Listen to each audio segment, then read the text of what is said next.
Good evening, everyone. I think we're going to try and get started. Welcome members of council, members of the public.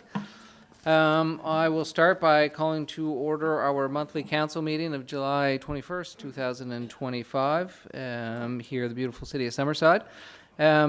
This evening we have a planning board meeting first, starting promptly now here at 6:15, and then we'll move into our monthly meeting, which begins at 6:30, give or take a few minutes based on the planning board meeting itself. We begin each one of our meetings I will first start with the members of planning board to call for a mover and a seconder for the approval of the planning board agenda before you this evening. Councillor Trenholm, second. Councillor Duran. All members of planning board in favor of the agenda as presented, please say aye. Any opposed? Hearing none, we'll proceed as presented before you. We begin each one of our meetings here at the City of Summerside by acknowledging that the land upon which we're gathered is unceded Mi'kmaq territory. Abiguay is covered by the historic treaties of peace and friendship. We pay respects to the Indigenous Mi'kmaq people who have occupied this island for over 10,000 years, past, present, and future. At this point, I'll move on to item 2, recommendation 330 Central Street, restricted use, and I will hand it over to our trustee chair of planning board, Councillor Duran. Councillor. Okay, thank you, Your Worship. Yeah, we'll get right into it. 330 Central Street, application for restricted use. This is, we had our initial meeting on this a few evenings ago. The purpose of the application is to allow a family emergency center as a restricted use in the medium density residential R3 zone. A restricted use requires council approval. Background: application was received from the Boys and Girls Club of Summerside for 330 Central Street, PID number 308783. This application will require city council approval to allow a family emergency center as a restricted use in the medium density R3 zone. The family emergency center was designed to support up to 5 women-led and children families at one time. The uses of the medium-density residential R3 zone are noted below. So the purpose of medium-density residential R3 is to accommodate a range of housing types and compatible uses. Some of those permitted uses in the current R3, subject to bylaw requirements, include single detached dwelling, duplex dwelling, apartment building up to 4 units per building, semi-detached dwelling, secondary suite, subject to section 8.24, assisted living, up to a 6 row house up to 6 row house units per building, a garden suite, also subject to section 8.24, mobile homes lawfully existing prior to 1990, a townhouse up to 6 townhouse units per building, and accessory buildings. Discretionary uses in the R3, subject to council approval, include medium child care facility, boarding house, social services agency, group home, community care and nursing home, tourist home and inn, rooming house, row house up to 8 row house units per building, and townhouse up to 8 townhouse units per building. And the tourist home and inn also requires conditional use approval. And the conditional uses, subject to development officer approval in the R3, include home-based business and the B&B and vacation rental properties. Under section 5.13 of the zoning bylaw, when planning board reviews a restricted use, it has to consider the following general criteria as applicable. A, conformity with all requirements of this bylaw, the zoning bylaw. Our staff comment, Summerside's zoning bylaw does not have a definition for family emergency center, thus requiring staff to categorize the proposed change of use a restricted use.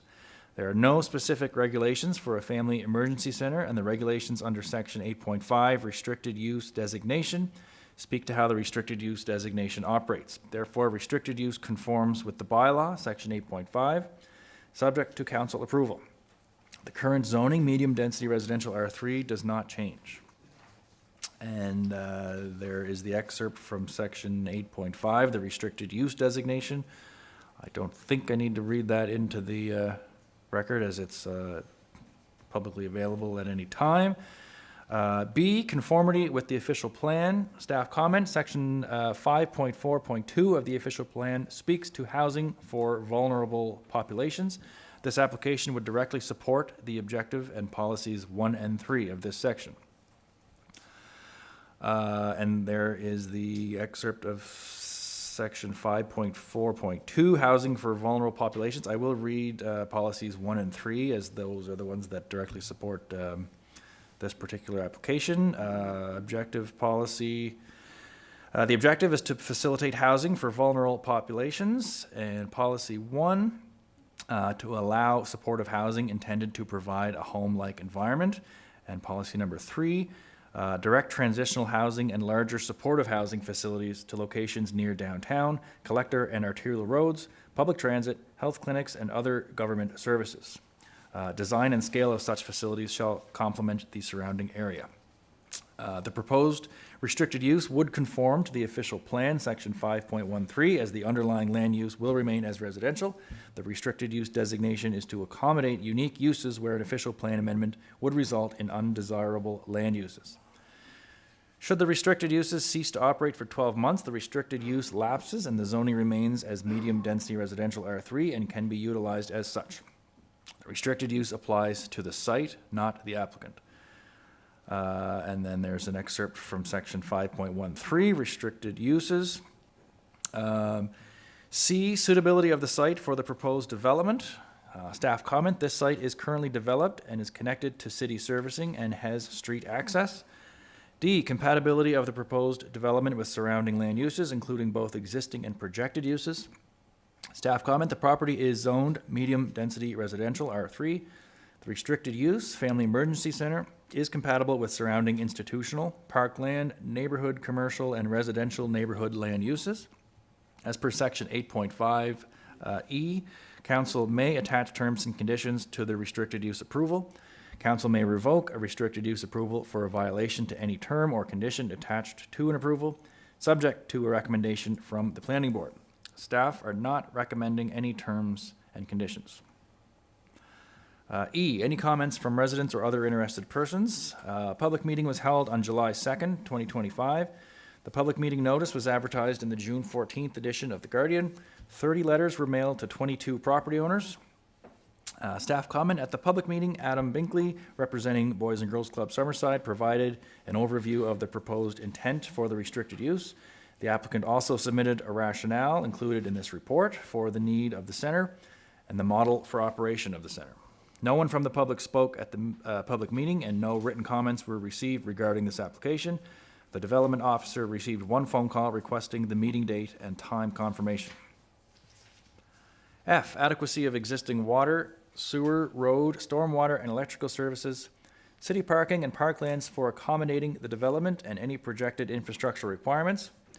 Staff comment, the existing street and storm drainage is adequate for the restricted use. The city has adequate water supply and sewer treatment capacity for the proposed restricted use. The existing electrical service is adequate as there are no proposed changes to the electrical service. G, impacts from the development on pedestrian or vehicular access and safety and on public safety generally. Staff comment, there is existing sidewalk on the east side of Central Street to accommodate the pedestrian traffic. H, compatibility of the development with environmental, scenic, and heritage resources, not applicable. I, impacts on city finances and budgets. Staff comment, this application does not impact city finances or budgets. J, other matters as specified in this bylaw, not applicable. And K, other matters as considered relevant. Staff comment, the city of Summerside successfully obtained HAF with the understanding we would meet certain initiatives with the funding, HAF Housing Accelerator Fund. That's what the HAF refers to, Housing Accelerator Fund. Once the initiatives is zoning to develop housing for vulnerable populations. The housing referenced includes transitional and affordable housing, two types of non-market housing that fall within the housing continuum.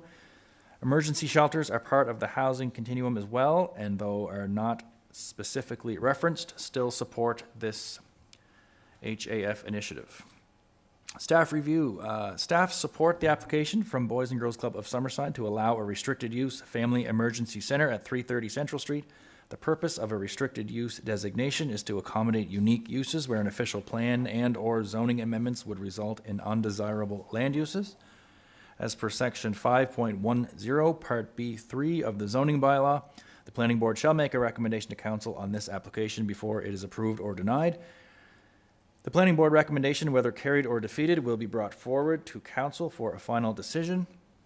And the planning board recommendation, the application from Boys and Girls Club of Summerside to allow a restricted use family emergency center at 330 Central Street, PID number 308783, be recommended to be approved by council. Moved by myself, and I would ask for a seconder from planning board. Councillor Trenholm. Are there any questions or comments? And seeing none, I would ask that all members of planning, yes. Mayor. Yeah, quick question just for staff there. The Lifehouse already operates one 5-bedroom, I think it is 4-bedroom, emergency family center for women and children who are unhoused or fleeing domestic violence. And it operates, I think, in your ward, Councillor Snow, and has done a great job in our community, supporting our most vulnerable. My question is, what's the zoning on the existing, how is the existing Lifehouse emergency shelter zone? Was it a restricted use? It was to this council. Yes, and it's an R3 zone. So same zone, and it was a restricted use, similar as this application? It was actually a discretionary use in Okay. that particular case. We defined it as a group home at the time, home at the time, but then we got direction from council to be more precise on some of these group homes that were more defined definition, I guess, and those uses that we want to be more specific. So in this case, we took it out of that group home and we consider it to be the restricted use. Okay, thanks. That's all. No other questions. Okay, members of planning board, all in favor of recommending the application to council? Members of planning board, say aye. Aye. Former planning board, apparently. Yes, so Just unanimous, for the planning record, board. do you want to, Councillor Duran, Chair, do you want to just confirm the, members had some Members of planning non-members board. or former members of planning board? more members of planning say board aye. only are myself and Councillor Trenholm and Councillor Adams and His Worship Mayor Kutcher. Out of those people, all in favor, please say aye. Aye. Opposed? None. So, yeah, that will go to council. Very good, very good. Thank you, And- Councillor and Council, and members of Planning Board. With that, we adjourn our Planning Board meeting here at 6:28 PM, and as promised, we'll begin our monthly council meeting at 6:30 PM, so we're just going to start 2 minutes early, so we're right on track. I'll begin by calling to order our monthly meeting here on July 21st, 2025, the City of Summerside.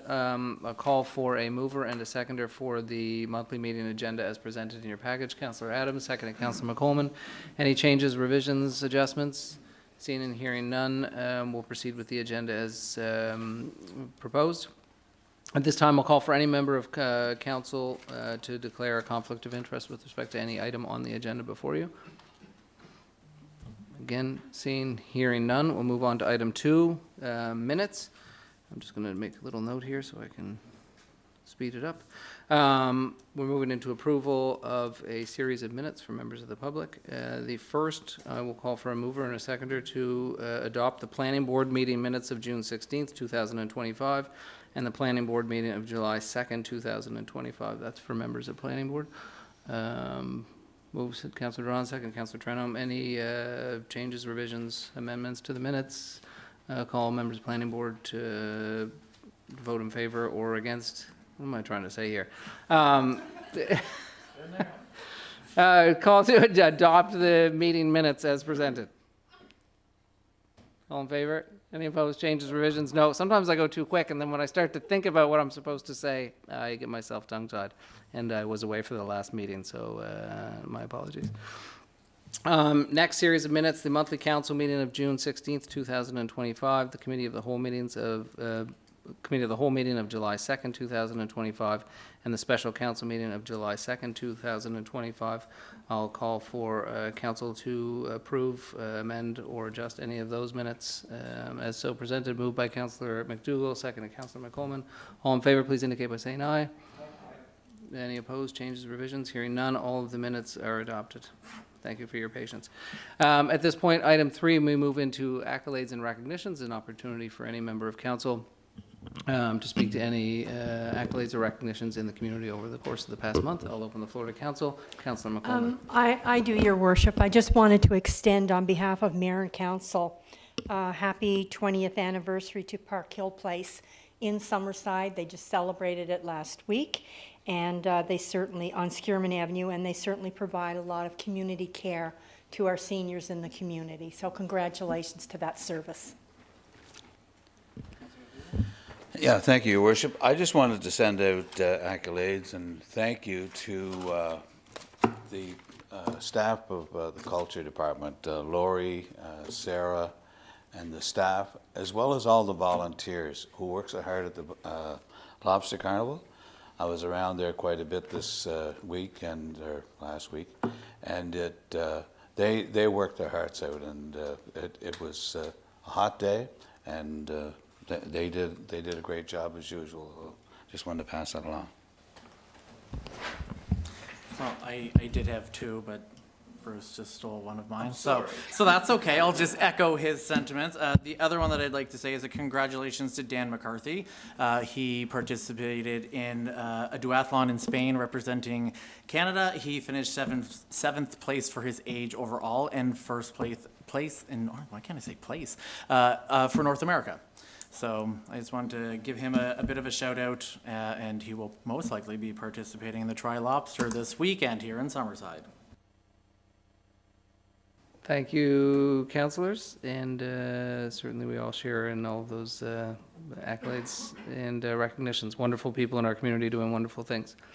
At this point, we move into our public presentations, petitions, and delegations part of our evening. We have 3 here tonight. The first is the Coldest Night of the Year presentation. I'm sure Susan, Margie, and Corey are all 3 of you coming up to make a presentation or provide some overview on Coldest Night of the Year, although I think most of us know what it is. So I don't know what's in store, so we'll welcome you up to either the microphone here or to the table in front of us.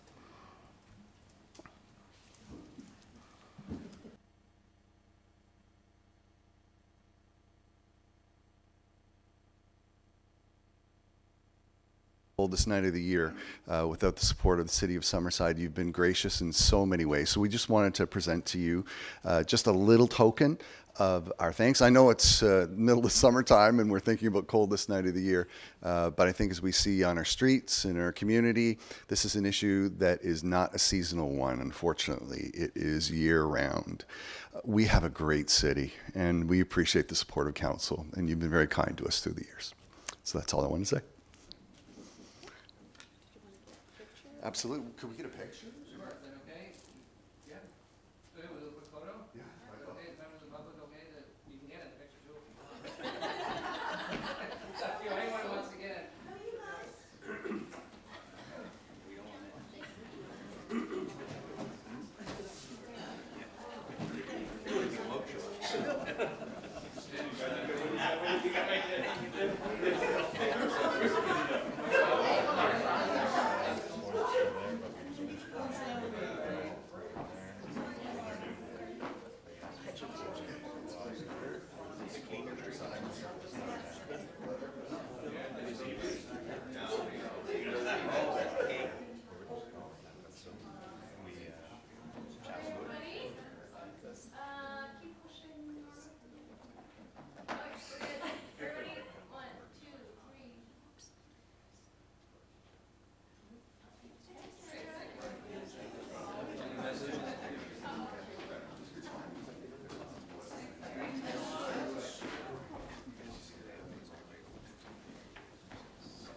That's great, and thank you once again to the 3 of you and all of the hundreds of volunteers and fundraisers in our community who make Coldest Night of the Year possible. It is one of those things that lifts our spirit to address something that is a real ongoing issue in our community, and these are always You get the joy from seeing the success and seeing the vibrancy and seeing the support in the community, and then you always feel the sadness knowing that that is needed for so many in our city. So thank you to all of you who really lead the charge to make a better place for our most vulnerable residents. At this point, we're going to move into, are we? Yeah, okay. We have a presentation from Gordon McIntosh, who's doing a presentation to council on a proposed service level review. He is going to be zooming in, so Sandra, you can start to cue that up. For members of council, quick summary. A few months ago, Gordon McIntosh presented to Federation of PEI Municipalities, provided some leadership workshops. One of the things Mr. McIntosh does is conduct service level review assessments in coordination with councils and staff at cities across the country. It went over very, very well. Councillor McDougall was there in his role as president of FPIM. I was there, CAO was there. Layered on top of that, our finance committee has been working on proposals for an expenditure review within the city. Mr. McIntosh is a potential presenter to council to run his workshop. Came through Finance Committee. Finance Committee talked about it from the perspective of both an expenditure review and service level review. And the recommendation, I don't want to scoop you there, Councillor McDougall, but from Chair Finance and from Finance Committee was to have Mr. McIntosh come present what he does to council before moving potentially forward with the service level review that could provide a lot of benefits for our residents to make sure not only are we spending their money and it is their money responsibly, but we're also saving it as well. So anything to add there, Chair of Finance? No, just that Gordon put on a great session for FPEIM, and he comes highly recommended. I think he's done had over 170,000 participants. He has talked to in his sessions, and over 1,600 sessions throughout Canada and overseas. So he comes really qualified, and I'm sure that you're going to find this very interesting. So, hey, Gordon.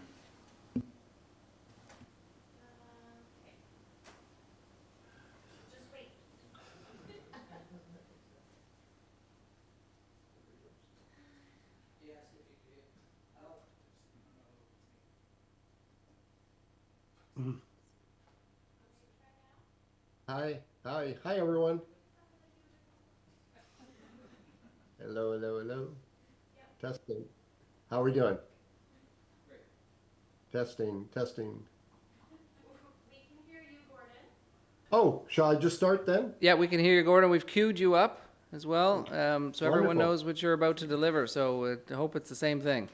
Yeah, let's not change stuff. Well, thanks, Mayor Kitchener and the rest of council. As the mayor mentioned, several of you, several council members, as well as JP, were at a session. So I won't belabor that part.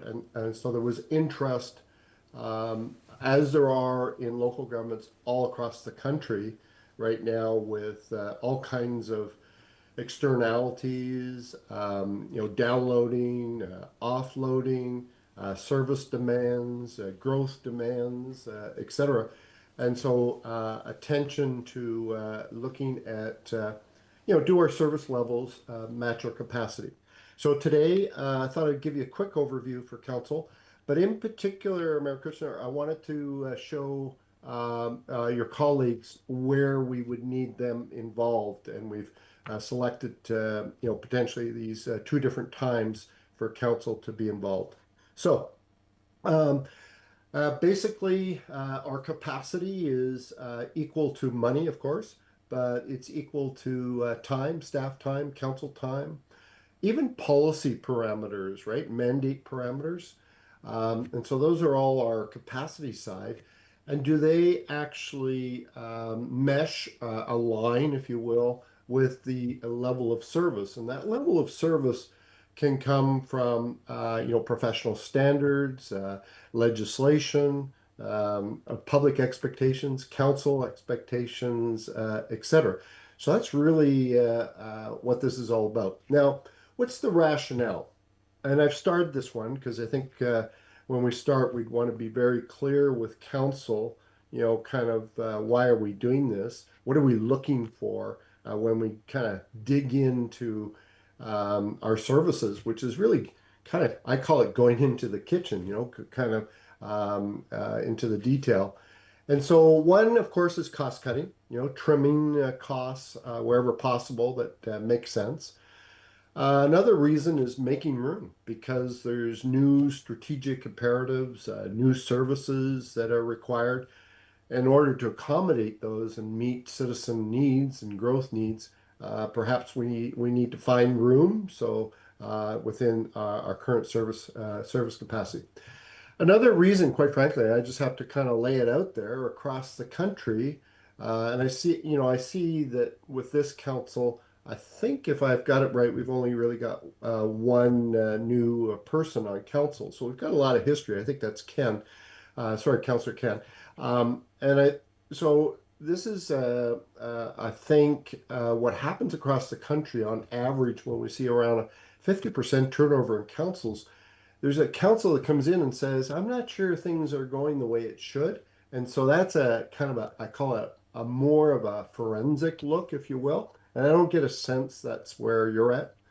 And the final reason, of course, is, hey, we just want to be the best that we can be. We want to provide the best possible services, good value for money for our people. So just a little bit of kind of background to the rationale, again, across the country that people are involved. So what's the process? Let's very quickly, I just want to run you through the process, give you a feel for the work that needs to be done, and in particular talk about where we would need council involvement. So the first thing is really to look at our inventory of services. This is high level, but generally we have protective services, which in your case, of course, includes policing. We've got community services, the people services. We have municipal services, often called the hard services, and administration, sort of that backbone. So at a high level, we will test this as just an example. We'll make sure that we have kind of a listing or an inventory. But that's not good enough. We have to go a little deeper, and we have to involve staff in saying for every service, let's explore that in a little more detail. A lot of work up front the first time, but you know what? Once we've done this, we're going to have an awesome service inventory.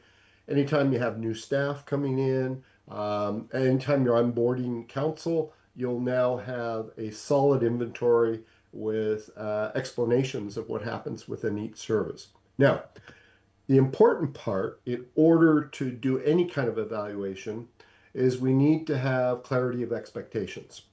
And this is where, of course, staff will come forward with standards and practices and professional and their interpretation. But it's really council that we would need involved upfront to say, hey, what are some of our expectations? And the expectations aren't always metrics, like measurable. Sometimes they're what we call observable. Once we have activities for every services, and we have some clarity around expectations, now we can look for insights. And let's face it, council, you are, as well as staff, but council, you're day in, day out talking to people. And so we need to ask and get your input. What's working well? Let's also celebrate, right? As we look for refinements, dare I say, we don't want to mess up things that are going actually quite well. But are there areas for tension? And, for our listening audience, notice that says areas for tension. Not what's terrible. There could just be things we could do differently, or things that we're already working on, and we just need to give it more attention. So this would be very important to involve council at this stage. And this is notionally the first session with council. Number one, what are your expectations for the different services? Number two, insights. What are you hearing? What do you see? And based on your experience and, previous budgets, etc. Well, now we want to cut to the chase and get to what we call the service targets, service adjustment targets. Again, we need council's involvement, not just council, because staff have a lot of ideas as well, but we need to identify what do we want to take a closer look at? What are the targets? Well, what would a target be? Well, in our mind, we might think it could save costs. It could save costs as we're heading into this budget. It's possible that we might have to spend some money and it'll save future costs. So it might be a capital investment, etc. Or are there opportunities to increase revenue? Better cost sharing with other entities, or perhaps our user fees are need review. Could this service be provided in an alternate way? Perhaps we should be enabling the private sector to take it over, or a nonprofit or a community group. Is there any concerns around customer service? Maybe certain services aren't open when the public actually need to be there. Here's the big one, because often when we hear about a service review of any kind, it's the notion we're going to save a lot of money. Yeah, okay, we might, but the big one actually is saving time. Because if we can save staff time, that means they can absorb or take on areas that perhaps need attention. And so saving time is a big one. Sharing resources, in our session, and Bruce, we talked about regional collaboration or intergovernmental collaboration. So maybe we can share resources. Legislative compliance, making sure that we're adhering to, the Municipal Act, et cetera. And so basically, we don't just kind of wing it. We actually use some criteria to say, hey, what would be what I call some low-hanging fruit? Effort, because there's a lot of services that Summerside provide. And if we say, let's review everything, well, 1,000 services or activities, it would be a very problematic exercise. But I think with your staff and your insights, we can get to a short list. So here's a short list, just an example. Just in Public Works, this community, I think it was Leduc, Alberta, just within Public Works, identified all these service topics. And again, don't have to read them, but you could see on the right hand, I think it's my right hand side, I think it's yours, save costs, save time, save future costs, etc. So now, stage one, session one with council, we've done what we need to do with you for step one. One, we've asked help. We've got your input to what the expectations are for services, number one. Number two, we've got your insights of areas for attention. And number three, we've shortlisted some topics that then the next day, staff would look and say, are there revenue sources that we haven't explored? Or some new, always joke and say, is there something at the end of the rainbow that nobody else has found? But definitely, we've got some like you with your utility, venturing into some services, becoming more like an enterprise. Again, I mentioned user fees, cost sharing, etc. We can also adjust the service level. Perhaps we can adjust the frequency of the service and hours of operation, etc. So we can adjust the service level. Perhaps we can look at helping others, private sector, nonprofit sector, collaborate with other entities to provide a service. Perhaps we can use technology, update our technology, AI, GPS, GIC, etc., all these fancy terms, and employ that will help make our services more efficient, more timely, and save time. And can we, as odd as it may seem, and I think you know this, but over time, it's just like the public expect government to do everything. Maybe we need to kind of turn some services or activities back to people and enable them to help themselves. Now, when we did the 3-hour session, I had tons of examples, but but there's tons of ways that maybe we can actually, for example, with user-friendly website, et cetera, get people to find information themselves instead of overburdening your switchboard, et cetera. But thousands of ideas. Now, when staff get together, remember, council, you got together that first session. Staff are now getting together for every service topic and saying, what was the target? Why is it there? What are some options? And what's a potential action? And I think, talking to JP and Kristen, I think the kind of interesting thing, aside from actually doing this work of doing service level review, it's also a great opportunity for staff to work together, collaborative spirit, even sharing resources between departments, but just really working together and helping each other, understanding what each other's does. So there's kind of if you call it a underbelly or an undercurrent to this, of really enhancing organizational development and collaboration. They'll come up with hundreds of ideas, but the reality is we can't do everything, and we will put those through some criteria. For example, what's your sense around political will? Is there a legislative adherence? Is this going to cost too money? What's the return on investment? How will the public feel about this? I'm not saying that some of these ideas won't proceed, but it just may be we want to get off to a good start. And I try and use the language now, next, later. So anytime you do a process, if there's no follow-up, what happens is, hey, another t-shirt of a process that didn't go anywhere. So it's critical that we pick some what I call low-hanging fruit, both political and administrative, to say, what can we do now? So potentially if we do this in September, we're actually doing it by year end. We're leading it into the budget process. And again, I know a busy chart, but basically what was the topic? What's the adjustment? Why are we doing this? That's the significance. And did we do a reality check? We want to be able to come back to council at your second session. These are evening sessions probably to suit your schedule, where we come and get your endorsement for taking action. So here's an Gordon, example. can you hear me? Yeah, can you share your screen?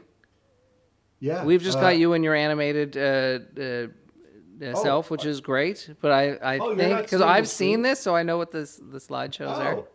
Oh, well, that's really too bad. The words go really well with the deck that some of us have seen, but I didn't want to interrupt you. Oh, yeah, no, you should have told me earlier. Well, I thought you were just going to speak to us this time, and then I realized when you started referencing the graphs that we could see. I thought, Okay, just a minute. Thanks. Oh, wow. Okay.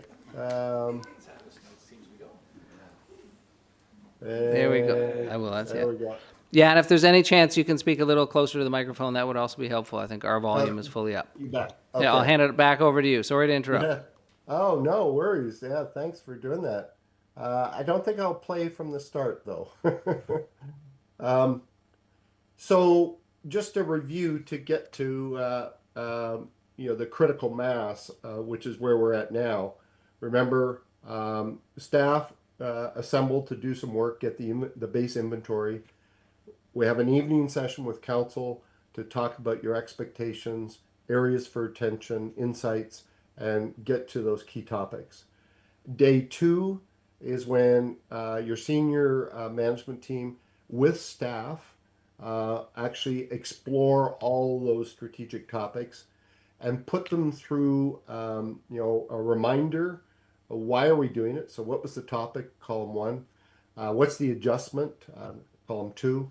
What's the significance? Are we saving time, saving costs, etc.? And what's the reality check, so that when they come to you in the second session, that means you can have confidence that this is real. And that will lead us to an action plan for every service area. So I'm just showing you one example where we put dates, and we're going to have very specific dates to each of these. And lastly, we need to be aware there may be some things that will require council attention.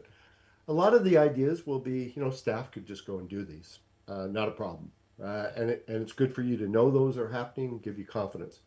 But there's other areas where it might need a bylaw change or a service level change. I'll just use an example for snow plowing. If we're going to adjust snow plowing frequency, etc., or if we're going to negotiate a shared services agreement with a surrounding municipality or the province or whatever.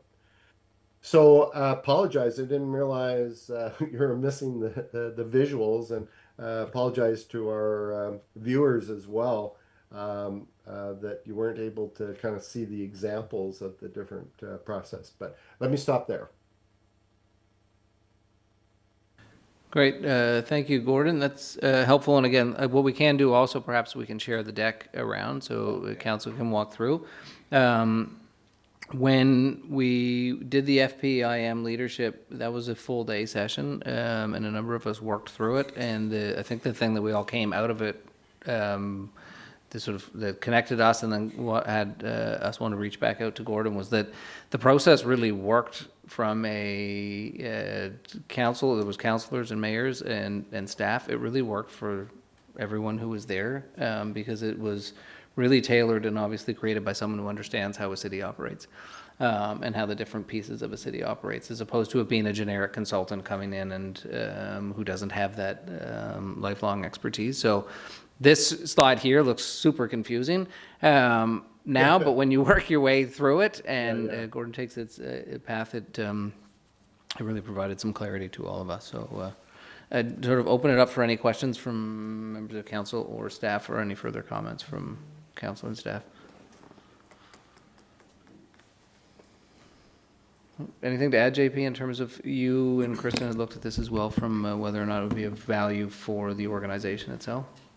Yeah, I think just knowing some of the work on our plate going forward from a governance perspective, and the desire from Finance Committee's perspective to do an expenditure review, I think the alignment with the service level piece is really an important step, and I think the process that we went through at FPIM was a valuable one, and one that I know we'll be presenting to our directors group later this week, similar presentation. I think all of us will be pretty excited to get this work done, and then this work will be very valuable going through the budget process as well for both staff and council.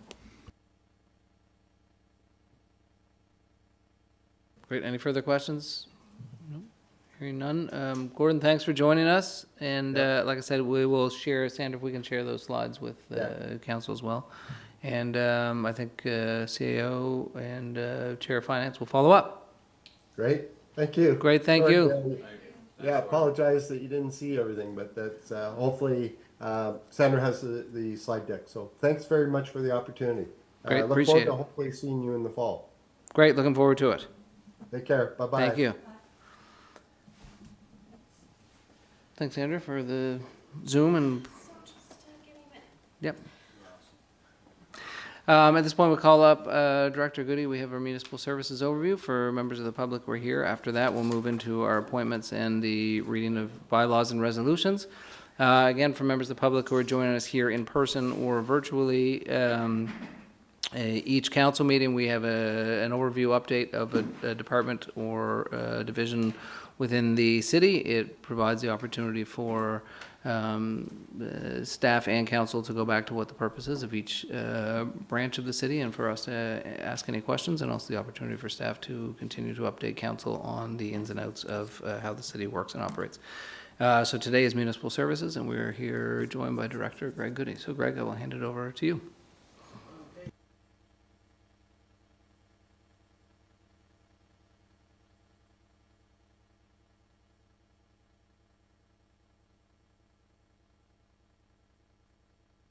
City, and the other one, what Summerside Electric kind of does in operations for the city.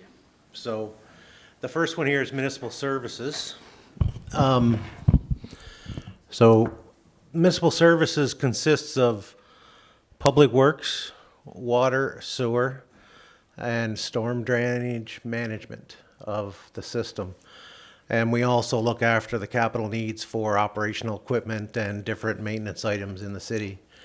We do not do capital projects. That rests with the technical services planning, engineering and planning department that does major upgrades to roads, water, sewer, and storm systems. So what we do, so public works, water, sewer, and we also, the final one was collection treatment. So everything that goes down the toilet ends up somewhere, and we look after it before it ends up in the harbor or on Malpeque Bay. So we provide maintenance to about 115 kilometers of streets. So that would be cold patch in the winter, hot asphalt repairs in the summer, temporary cold patch in the winter, usually in the freeze-thaw months of February to March are the worst. They'll last about 2 weeks before they have to be re-topped up, so it's a constant maintenance item between snowplow events, sidewalk clearing, salting, those type of things. We also do the landscaping repairs in the spring for all the damage that happens by the plows to either a personal residence equipment or property, and also the right-of-way and the landmass that's scraped up by plows or sidewalk machines. That also includes the boardwalk system, which currently stands at about 8 kilometers now in the city on top of the sidewalks. All in all, it's about 68 kilometers for sidewalks. We do all the traffic line painting. We try to get through the system at least once per year, depending on weather. It'll depend how fast we get through the whole system. In the traffic line painting, we do hire out the center line painting for the yellow and white shoulder lines to a company that we've gone away from the province of late, because sometimes the province would do it for us, but we'd be at an ad hoc schedule depending on their other needs. So to get a better schedule to be done by the end of June or shortly thereafter for the center lines and white shoulders, which seen its benefit this year. Well done ahead of time, I think, than normal years. After the crosswalks, we go into parking lot painting, those type of things, parking spaces, the disabled parking lots and those type of things. Systems. Storm management system, we basically go in and repair catch basins that need issues, and we also do some catch basin cleaning. So we use our vacuum truck, which also does street sweeping, to do some debris cleaning in the catch basins throughout the city to make sure the rainwater can get away out to the ocean. We also look after in this department actuated traffic controls, and street lighting is what Public Works is supposed to do. Now, a lot of that work falls on the electric utility right now because they have the skills, but normally it would fall under Public Works budgeting to look after those systems. So what this map kind of shows for council's information is we have 2 systems that work in the city for snow plowing, and we broke it down into territory. So the city does not employ enough equipment nor people to do the full city streets, have 115 kilometers. So we partition off certain sections to contractors, and we go out for a 4-year contract. It usually falls in timing the midterm of council elections, so they can see past contractors, get any comments in going forward on system performance. And then usually in the midterm of the council's term of 4 years, we'll set another 4-year term with another company. So what you'll see there is the blue and red areas are the contractors, and the green and black are our areas where our own staff looks after them. So what do we have for equipment? So this is a quick inventory of what we house in equipment. So we have, a bunch of plows, contractor plows. We have 4, 3 on the road, 1 spare, so we don't lose or deteriorate service during a breakdown. We have 3 snowblower attachments on the equipment for widening back. So there's a lot of people have concern on our snow plowing operations throughout the year. And you've got to realize the system and operations we do is to clear the road first. So it pushes all the snow to the sidewalk system. Then the sidewalk machines have to clear that snow somewhere else, either through plowing or blowing. And a lot of times they'll blow with permission into vacant lots or areas where they can. If there is concerns from residents, we try to handle those on a case-by-case basis and try to be sensitive to those areas and then train the operators on the sensitive areas.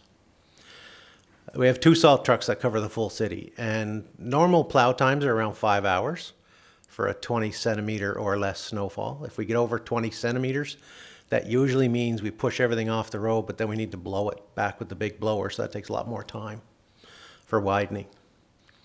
2 backhoes. The backhoes are used for clearing parking lots for municipal facilities. We look after that as well. Some areas, all of the credit union place, all of City Hall, all the police department, fire hall, all the community service places are all cleared with our equipment. The backhoes are also used in the summer for digging excavations for water and sewer, so they're double taxed. 1 street sweeper. We have a sewer flushing truck for sewer calls, people that have distressed sewer systems that are having backups in homes. Our normal service time is within 15 minutes to half an hour. When somebody calls in to gets the right number, of course, and gets the right information to the right people. Our response time is fairly quick. We do ask, though, a lot of people are mindful of their backwater flow valve to make sure it prevents any pressure coming into their home to really make a bad mess, and it's maintained. We also put out newsletters in the bills to inform people of those once a year, usually. We have a loader with a bucket that's mainly loading salt, those type of equipment, material handling device. Dump trucks are the same, hauling excavated material away. And we have quite a few 3/4 ton trucks which are used to haul trailers, equipment, asphalt rollers, paint trailers, those type of things. And then we get into 1 painting machine right now. So currently it does take us pretty well to the fall to get through a full cycle with the small painting machine. That's stop bars, arrows, crosswalks, those type of things, merge lanes. So it takes quite a bit of time. And has been at times, sometimes, a contention in the start of the year. One thing to note about traffic painting, there's a process for the application of paint. So you need to have it above 10 degrees Celsius in a 24-hour cycle, which really puts us late May, early June to start at the best of times. And that's some of the delay. But that does give us time. Next, you'll see our rotation of Public Works, kind of how we do our seasonal people. So we go into modes of operation to keep our staffing levels low and efficient. So we do winter snow removal and salting and sidewalk and all that gear, as well as the cold asphalt patching system.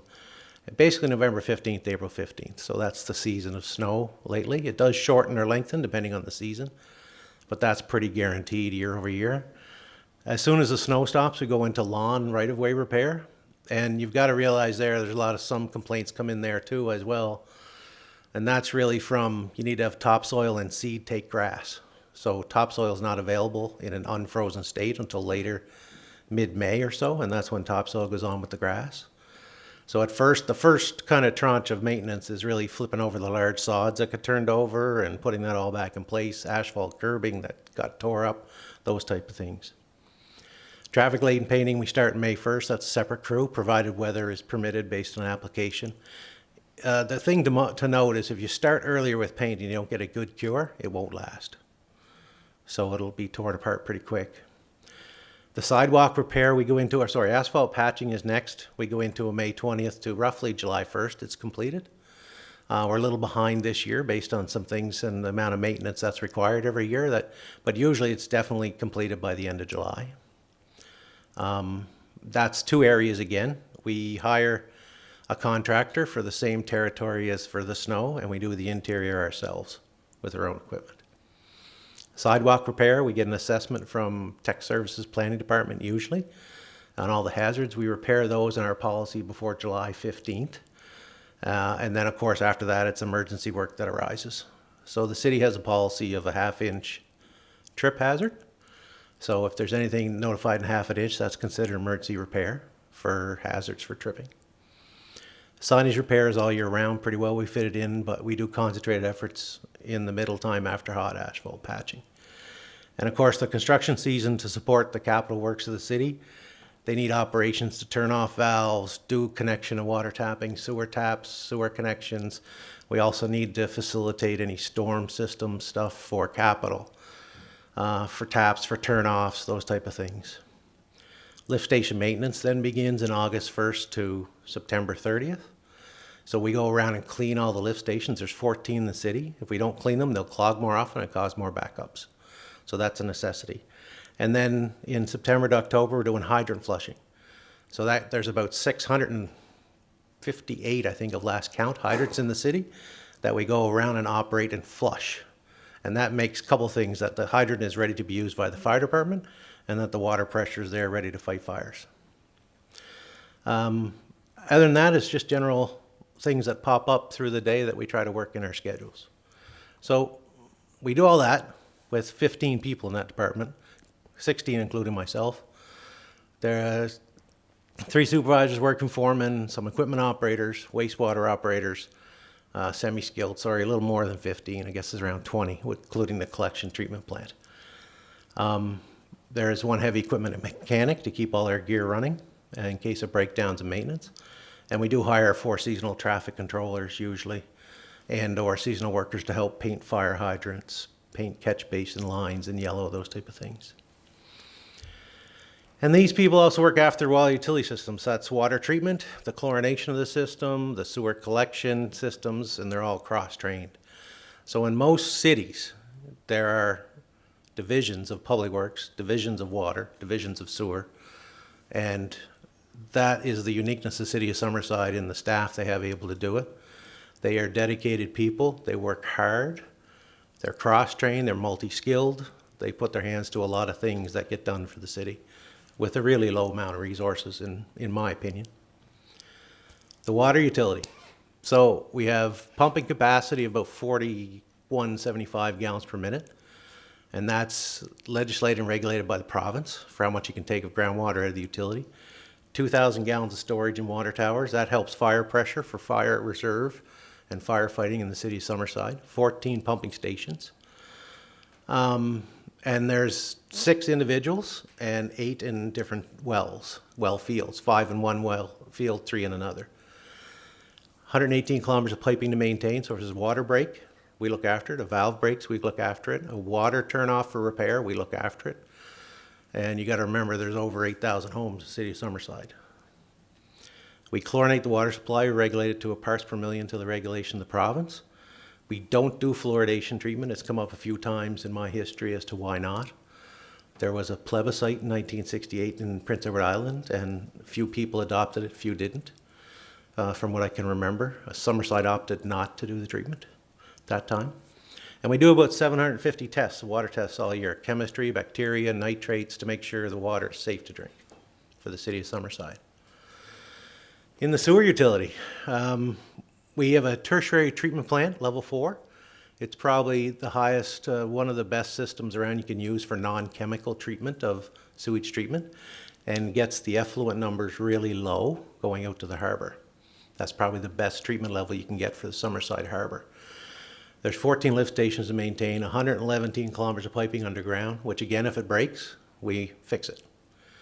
Same with sewer backups. UV disinfection to meet qualifications, which is a bunch of UV lamps like you'd similar have in a housing system. We produce 5,000 tons of fertilizer every year off that treatment and sell it to farmers that can use it.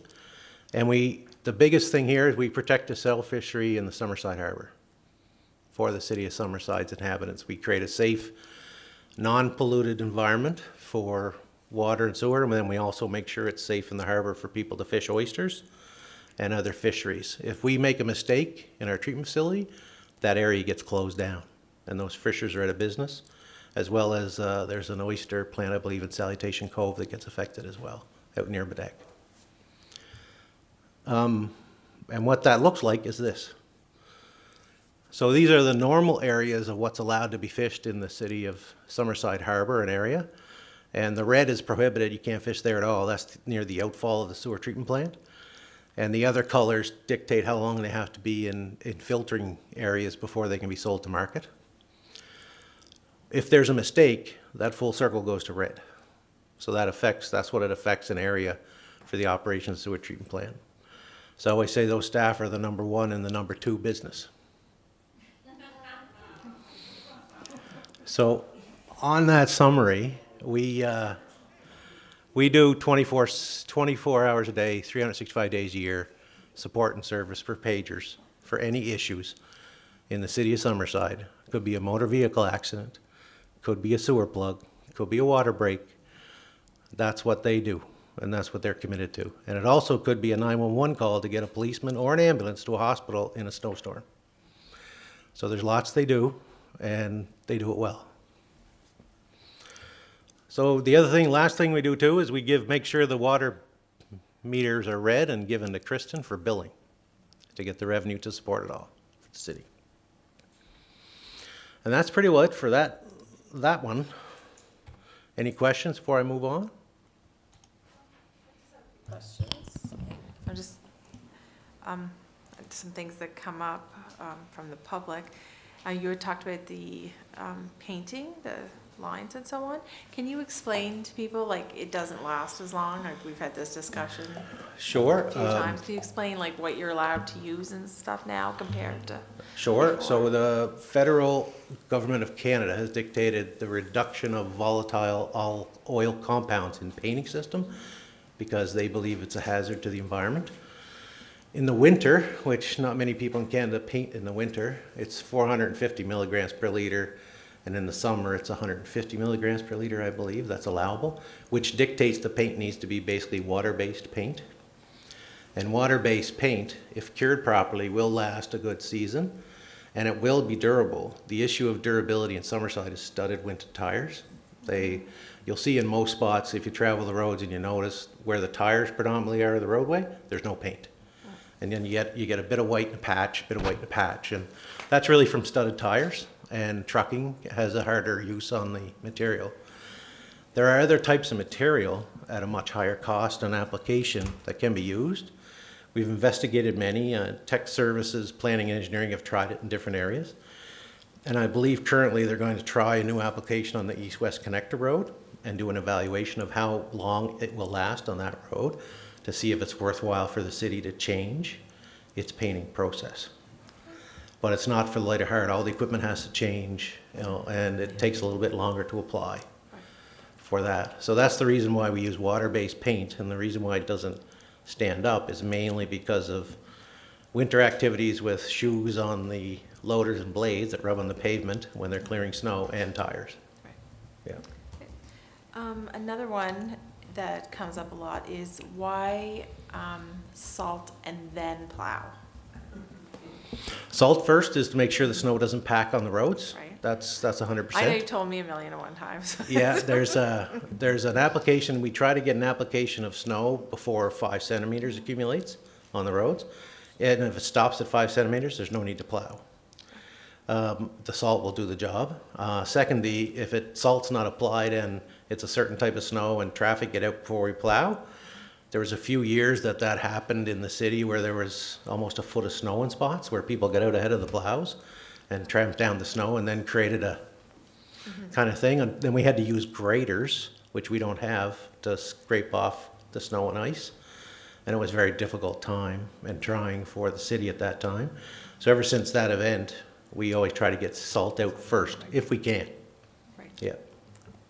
And I guess my last one is you refer to a lift station. And what's a lift station? Like, I know what it is because I've asked before, but people around have asked, like, what's that building and so on? Like, So what is- the lift stations, some have red lights on the top that strobe off, and that means it's an alarm. We have automatic systems that alert our pagers to go take a look within 15, 20 minutes. But it's always good to report one if you see one. They really take the downhill sewage, as they say, it flows downhill. And what it does, it can only go to a certain point in the contours of the city. And then the lift station actually lifts the sewage pump or sewage material up on pressure to go to the next highest hill to then be gravity fed to the next station. Gotcha. And so on and so forth until it hits the plant for treatment. Right. And how many houses, or how do you do it, by residents per lift station, or? It's purely by engineering and planning, by Tech Services and Engineering Department. They have a combination of things tools they can use to design a system. One is the depth, how deep they can go with the pipe to get it to flow before they need to get into a lift station. And if they can make it work downhill, they always try to, because it's less energy, less use to do that task. The amount of houses really aren't determined. It's the size of the pump and the collection area that would dictate it based on contours of land. Yeah. Yep. Okay. Well, thanks, Greg. Okay. Yeah, just quickly, not so much a question, but I think municipal services is probably one of, if not the most criticized department sometimes. The painting and the snow removal and the paving, it's all the things that residents see. If it's not done fast enough, or if it's done too fast, we usually hear about it, usually pretty loudly. So I think this presentation was a really good chance to hopefully open some eyes and show people really what goes into keeping the city running, and hopefully it'll soften a few of those emails that come in this winter. But no, I think it was a very valuable presentation in that respect. So thank you very much. Thank you. You're welcome. Okay. The next one here is about how we do electricity, I guess, in City of Summerside. So similar thing, similar style presentation. So the electric utility, basically we sell 160 million units of electricity to the residents for kilowatt hours to use for heating, hot water, baking, whatever they want to use it for. We have a generation plant of 15 megawatts, the old diesel plant on Harvard Street, which is signing its size of age in many units and needs, and I think that's coming up in future discussions with council on what to do there. Our wind farm we built in 2009, it has 12 megawatts, and it's been doing well in the last 15 years we've been operating it. There's only been 1 year where it didn't meet its expected targets for production, and that was during post-tropical storm Dorian, where we had suffered a blade crack, and took some time to repair a turbine offline for about 12 weeks. We just recently furnished and got in production last April our solar farm and battery system of 21.6 and 10 megawatts. And that helped us tremendously through our latest episode of restriction of energy flow from New Brunswick through maritime system. That came to bear, and we saw the fruits of that labor help keep the city without having to go into any shortage of electricity. We have about 117 circuit kilometers out there that staff maintain and service. And we have about 29 in that operational sector in all different areas of the city and what they do. So we've been steadily rising in customer base. You can see from the development in the city of Summerside. When I first came here in 2000, the number was 6,100 customers. We've now have 8,150, so we've grown by almost 30-40% in customer base. We purchase electricity, we sell it, we produce it, we transmit it from New Brunswick and elsewhere. We distribute it throughout our network to customers' homes and businesses. We operate a Heat for Less Now program, which is probably well known by now for most people that have been around for a while in the city. We do net metering, which is solar panels on roofs. We do meter reading and new metering. And construction services, which a lot of people don't understand, but our staff also construct a lot of the smaller capital extensions for new developments. So we don't do that in water and sewer.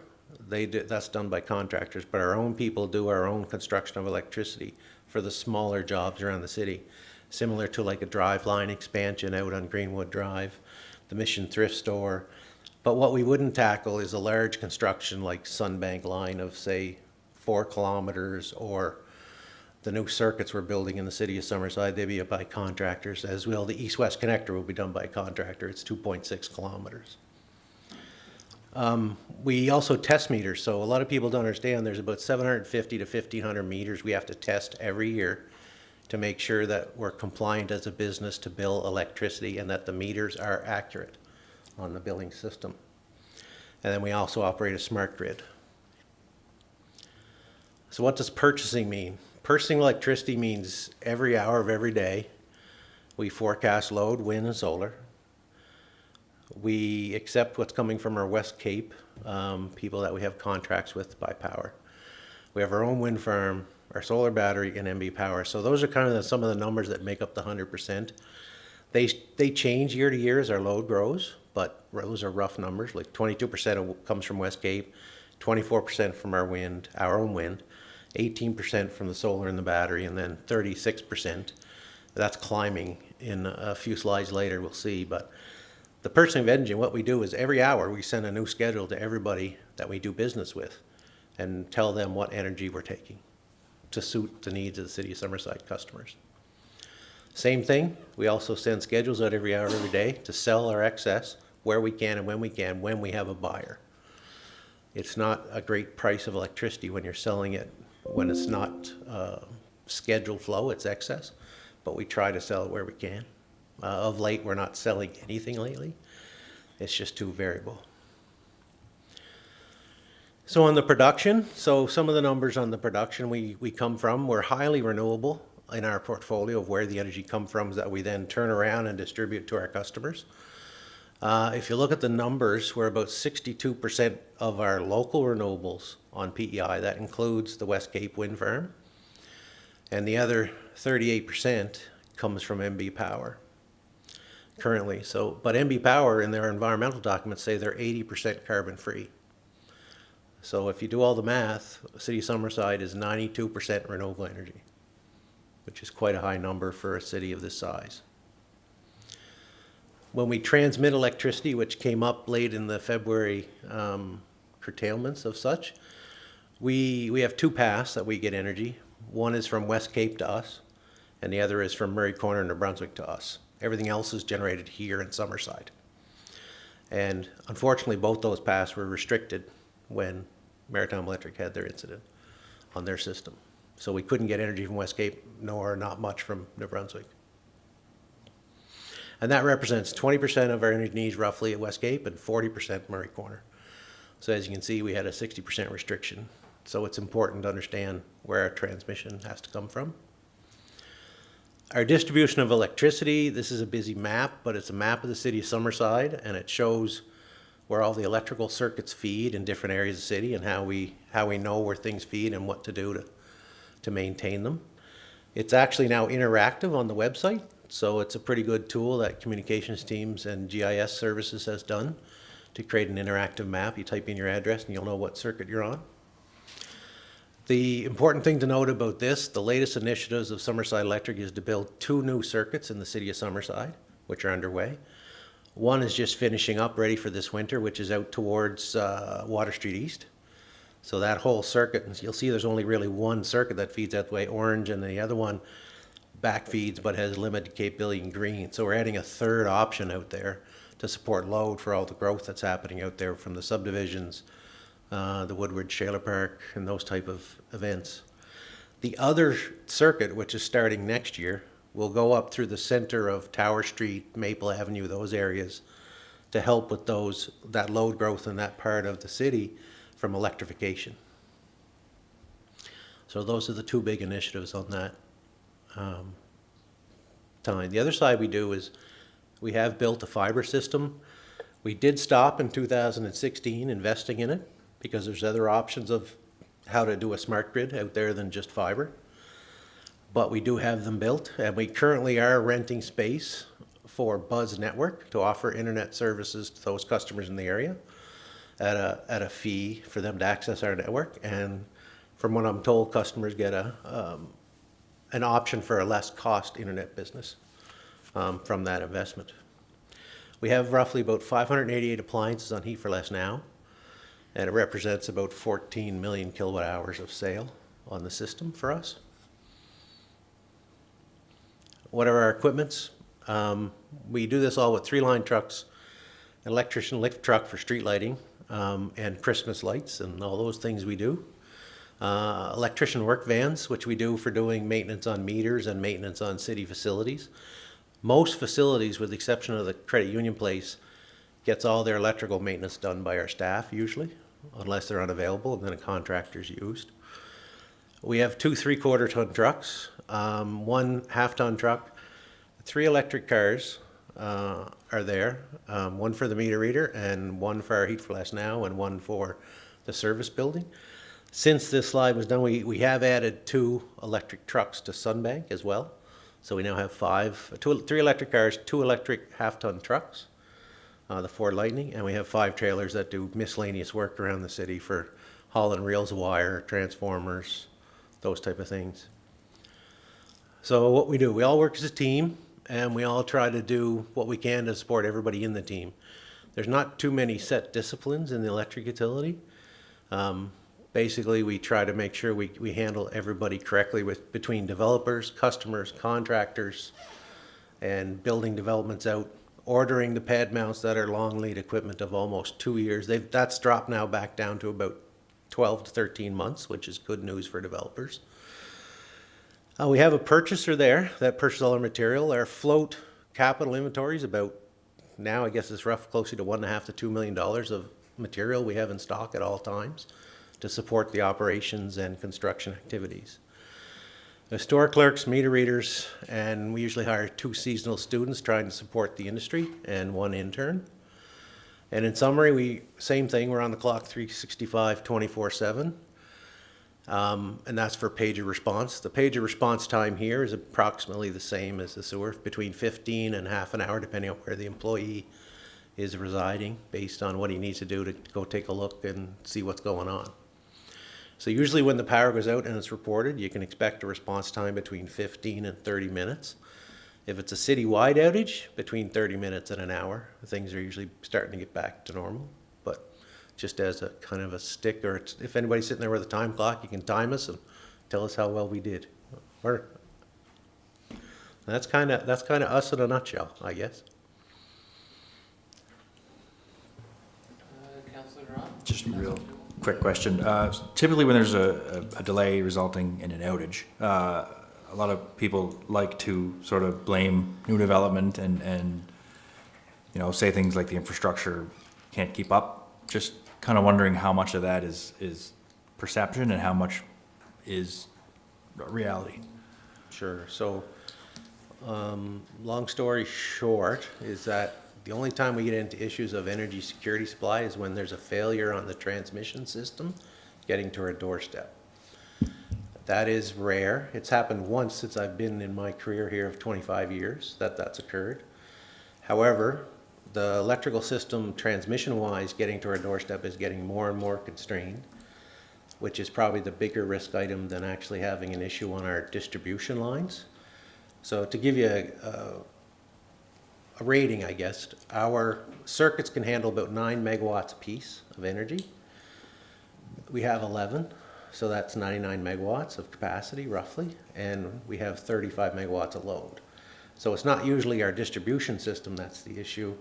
There is car accidents and squirrels and birds and lightning storms and Lord knows what else that'll happen. Failed fuses, transformers fail, they leak. Things like those are small issues for us. The bigger ones are the city-wide outages where we're really trying to get the things back up to normal. And you gotta realize when the electricity stops for the homeowner, it stops for the water utility, the sewer utility, and everything that operates in the city. So that means that not only do our staff have to run the generators in the city power plant to get the system back up for residents, they also have to manage all the 14 standby generators that are powering all those little lift stations and things to keep all the other services running in the city. So it's a pretty busy time for staff. It's usually all hands on deck. Whoever's available shows up and works to the best of their ability to get it on. Sometimes there are delays though. It could be, every situation is different. I think our communication team has done a great job and we've been more responsive to giving them information to say what kind of issue it is and maybe how long it'll be restored. But usually those are reserved for larger outages like 50 homes plus. The individual ones, staff will usually go and knock on the door. What's the issue? What's happening? We've also had calls where some homeowners don't know their own electrical system in their home and they say they're without power and there's nothing wrong and we go in the house and reset the breaker for them. So we do that as well too. So there's all kinds of issues that happen out there. My dryer won't work. Uh-oh, your control board's fried, right, kind of thing. So there's all kinds of issues and requests on our staff, but They're usually pretty patient and hang around until the customer is satisfied somewhat. I won't say they're happy. Great. Thanks, Greg, for that presentation Okay. and the other one too. They're very informative. And I noticed that the line trucks have been working on Pope Road for the last month. Can you explain, just give us an overview of what is happening there? Sure, so that's a contract. So part of our maintenance identified in the city is our poles only last so long. Right. And the standard is a 40-year lifespan for a wooden hydro pole in the soil. And what happens inside this, it actually rots from the inside out. So if you can think of a tree, they're grainy, straight up, usually vertical grains. The top of the pole gets wet and the water goes downward, and it also comes upward from the ground. So usually that manifests on the inside of the pole. So there's a lot of poles that when you cut them off, they got like, I don't know, 2 inches of the round quarter left on the outside, like a hollow straw. And if they get too old, they'll fall down and create larger issues for outages. So that job is actually an identified pole replacement job. And we're also upgrading the conductor at the same time to support the load in that area. Just in that area, there's been a lot of issues. Is that R11, is it? R5, I think, is that area, Yeah. depending. Because there was a lot of outages over the last couple of years in that, so this upgrade should help. Yeah, there was 2 areas actually in the last couple of years that were notified having more frequent issues on the infrastructure. One was that area, which was a lack of tree trimming in that area. So we went in and we tree trimmed a lot of the area in that area, and then since then it's improved. The other area that we had an issue is Meadow Heights subdivision, where actually that was infrastructure that hadn't been upgraded at the lower voltage levels. So people were seeing in that area some voltage dips in the voltage, which was causing their lights to dim or something to act weird in their home. So we had a concentrated effort over the last, I guess, close to 4 months to fix that up, and they're done now. They're completed of that. Pope Road will be, the pole upgrade will hopefully be completed by the end of the summer. Okay, thanks. Director Gregg, thank you. And thank you to all of the staff in the departments. I think hearing it now in the summer, it doesn't hit home as much as in the winter or when there's power outages or the snow plowing issues or whatnot. But I think if we could take both of your presentations, and I know that you folks do a really good job through social media getting smaller clips and announcements on for people, but I think sometimes we hear from people that if they're not on social media or if there's a power outage or whatever, but I think if we could find a way to get some of that information, because that's valuable for people to know, like in a preventative mode. And I don't know about any of my fellow councillors, but sometimes we go blank trying to remember all of that. But very, very good presentation. Thank you. One last point I'd say to council is management just recently, through the help of the comms team, released out a public service announcement for all our staff work in the right-of-way, traveling public, pedestrians, and sometimes they get some pretty vulgar statements thrown at them as disrupting somebody's day of convenience. But they're really there trying to do their job and to make it safer for the next car coming down the road.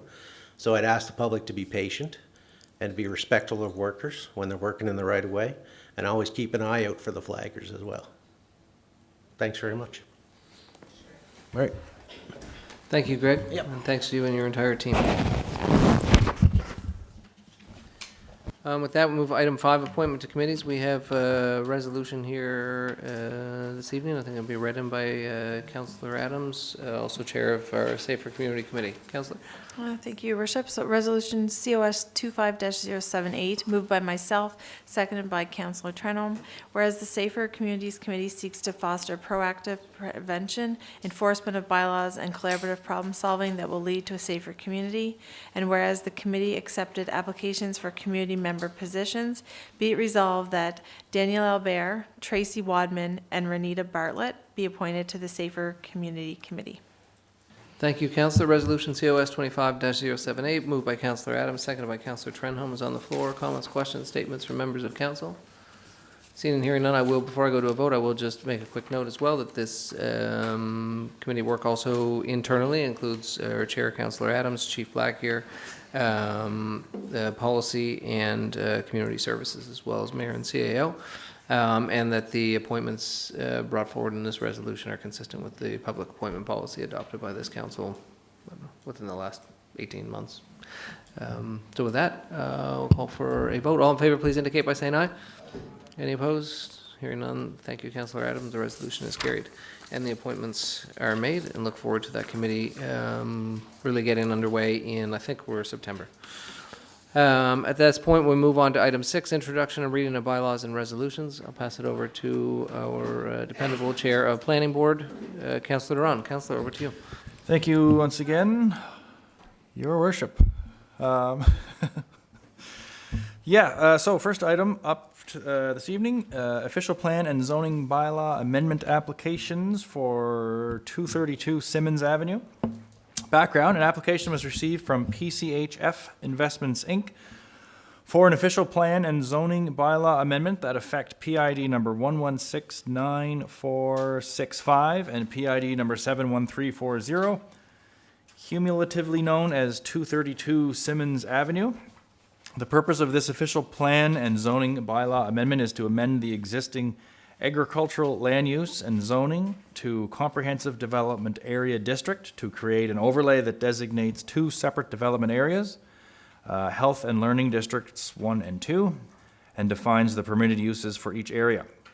The application was advertised in the July 5th edition of The Guardian, and letters were mailed to property owners within 60 meters or 200 feet of the subject properties. In order to process an official plan and zoning bylaw amendment, the following steps are required. Step 1, the zoning bylaw amendment is read a first time and declared as read at a first council meeting. Step 2, the zoning bylaw amendment is referred to Planning Board for review and recommendation. Steps 1 and 2 take place at the same meeting of council and will take place this evening. Step 3, Planning Board reviews the application and prepares a recommendation to council. Step 3 takes place at a Planning Board meeting. Step 4, the zoning bylaw amendment is read a second time and declared as read at a second council meeting. Step 5, the official plan amendment is read to be adopted by council. The resolution will be either carried or defeated by vote of council. If the official plan amendment is adopted by council, it is sent to the Minister of Housing, Land and Communities for signature, and the amendment becomes official. If the official plan amendment is defeated, the zoning bylaw amendment will be defeated as well, as the zoning amendment cannot contradict the official plan amendment. And step 6, the zoning bylaw amendment is read to be adopted by council. The resolution will be either carried or defeated by vote of council. If the zoning bylaw amendment is adopted by council, it is sent to the Minister of Housing, Land and Communities for signature, and the amendment becomes official. Steps 4 to 6 take place at council's second meeting. So council meeting tonight, and then there's a planning board meeting, and then a second meeting of council. Please note that in accordance with section 5.10 of the city zoning bylaw, any person who is dissatisfied by a decision of council in respect of the administration of this bylaw may appeal council's decision within 21 days to the Island Regulatory and Appeals Commission. So the health and learning districts, 232 Simmons Avenue. All permitted use developments within the Health and Learning District, 232 Simmons Avenue, shall be subject to approval by the development officer, while discretionary uses shall be referred to council for a decision. Application for all developments in the Health and Learning District, 232 Simmons Avenue, shall be reviewed in accordance with the guidelines and standards in Section 5 of this bylaw and Summerside Official Plan 2018, Building Bylaw CS 31, and Subdivision and Site Development Bylaw SS 19 and any amendments thereto. The area shall be divided into 2 health and learning districts identified on map 21 as district number 1 and district 2. The location, size, and shape of the districts in map 21 are approximate. Minor adjustments to account for technical matters may be considered to the satisfaction of the development officer. Permitted uses, subject to bylaw requirements in the Health and Learning District number 1. Under commercial, we have accessory building, child care center, and commercial slash residential. Permitted uses under institutional, we have accessory building, medical office, post-secondary school in a school premises. Subject to bylaw requirements, the following uses shall be permitted in Health and Learning District Number 2. Residential permitted uses include accessory building, accessory dwelling unit, subject to section 8.24, apartment building, boarding house, duplex dwelling, community care and nursing home, rooming house, row house, semi-detached dwelling or townhouse. Conditional uses subject to development officer approval in District Number 2 include home-based business or vacation rental property. Development of 232 Simmons Avenue, District Number 1, the following standards shall apply. I'll just read the meters, and the conversions to feet are included. So the lot area, 690, lot depth 0, lot width 23, front yard 6, side yards 3, rear yard 6, and flankage yard 5. The maximum building height shall be 6 stories, except where otherwise approved by council. Development of 232 Simmons Avenue, District Number 2, the R3 district standards shall apply, with the exception of the apartment building, where the R4 standards apply.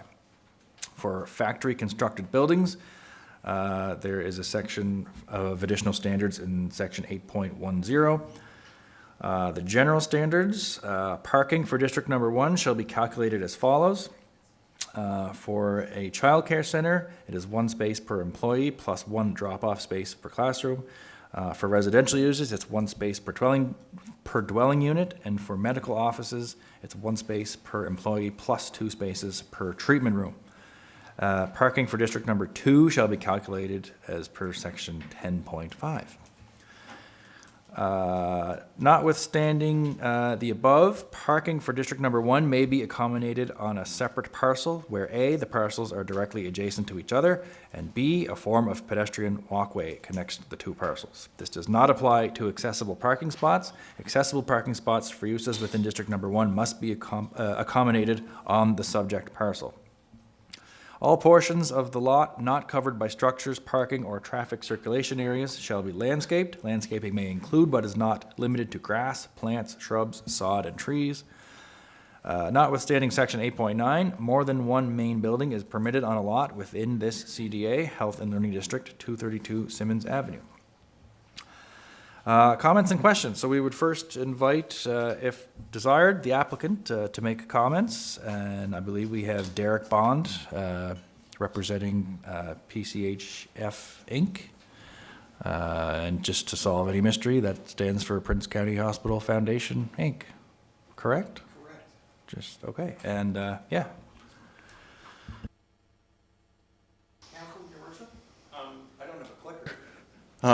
You just let me know. You'll do that for me? Okay, perfect. Thank you. And just to confirm, the land's owned by the Hospital Investment, which is an arm of the foundation. I'm a director of that company and then the president of the foundation board. So I want to thank everybody for your attention this evening as I go kind of quickly through the application. We've, part of the foundation and our growing kind of activities in the hospital have expanded our role beyond the just equipment-based kind of mandate that we've had, and this is a major project that we're looking at to expand the role of the foundation and its and in the community to offer hopefully some further services to obviously to the hospital and to the community as a whole. The company's purchased the adjacent land that you see there on the next slide. We own we have approximately 13.5 acres that's adjacent to the PCH, and we have a Horizons committee that's exploring this this opportunity to engage. It's really the medical school was the impetus for the this project moving forward, and obviously this is a first step. What we see is a very positive project for the community. So if we look at the next slide, looking at and this is some very kind of rough drawings of what potentially the facility would look like, and hence the need for the application this evening to move from agriculture to a CDA. Is would really like to have the opportunity to have medical resident learners in the city of Summerside to be connected right to the hospital. And our understanding is that there's a requirement for these medical residents to have call rooms and space for learning. And again, as we understand it, that there's not enough space within the hospital to have that. Hence the need for this facility to be adjacent and hopefully connected to the hospital. We also looked then at the opportunity of, especially with recruitment and retention, to have childcare on site to the hospital as well. And with the medical learners that would be using this facility to look at housing with some kind of dorm-style apartments on the top floor of the facility. We would hope as well that we can add simulation space that would be useful not only for the medical learners but also for hospital staff, for as well as we understand for city police, fire, and ambulance and other emergency medical to use that facility to help with their training. So we looked at this opportunity. If I can get the next slide, please. To be a long-term benefit for the hospital and for the community as a whole.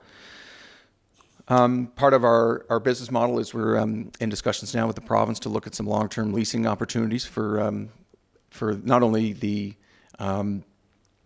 medical learners section, but also for a patient medical home. We're in some early discussion with the province to add a new patient medical home as well to this facility. So again, we see this as a very important and necessary first step to come before council to make this request for the change of use. I get the next slide, and I'll try not to take too much of your time. So we see the impact certainly on a lot of levels in terms of for healthcare, for the Summerside communities to have more staff, access to the simulation, to childcare, and as well for the city side, we would look at there's additional energy and tax, and hopefully an increase to the population and the tax base as they go forward. With respect to our provincial partners to date, we have commitments from the federal and provincial government. The PCH Foundation itself is going to invest in this project, and as well to have the UPI Faculty of Medicine as a strong and integral partner as well. And, again, it's not the right venue right now, but hopefully the city of Summerside as an integral partner as well for the project to go forward. We just have some draft images, and again, we've engaged A4, our architectural team. They're the same architect team that did the medical school in Charlottetown. They're on board now as well to help us with the design aspect, so we're working closely with them. We do have tentative floor plans. The first floor is an early childcare center. We have a patient medical home, hopefully on floor 2, the simulation on 3, the resident training classroom space on 4, and also floor 5 is the housing for the residents. I would note too as well that hopefully there's going to be some exercise space as well on the 4th floor. We've had a lot of positive feedback from both the UPEI side and from the hospital as well to see if we're able to have some exercise space within the facility. The next slide is a very kind of rough draft of preliminary that WSP has put together for us on the potential location of the facility. This is indicated in the application, potentially slightly, or subject to change rather, but with respect to that 2 zones, the first zone you see there where the facility would be located approximately, and then given that it's kind of early stages of our development, we're not quite sure yet what the remaining zone 2 would be, but we kind of tried to keep it as broad as we can to look at potentially housing, long-term care, and hopefully some other options to create almost a health campus is what we ideally would like to see in the future. And again, we see the opportunity for the foundation to engage with the province and the city and other partners to look at really kind of developing this space into some exciting opportunities. So with that, I believe that would be kind of the crux of our request, again, at this very early stage to move the project from where the land is currently zoned agricultural into the CDA opportunity that presents itself. And certainly want to thank the city staff for their assistance to date to help us get the application through and for their guidance. And certainly open to any questions that council or mayor might have. Questions from the council? Councillor McDougall. No, Derek, I see it's 5 stories. I was looking for it there. Did it say 6 when we started? I think it's approved up to 6. Up to 6. Yeah, okay. there was potential discussion on whether there's going to be a sixth floor. On further kind of input from stakeholders, we feel at this stage 5 is likely what we'll need, and budget constraints as well. That's likely where we're going to land.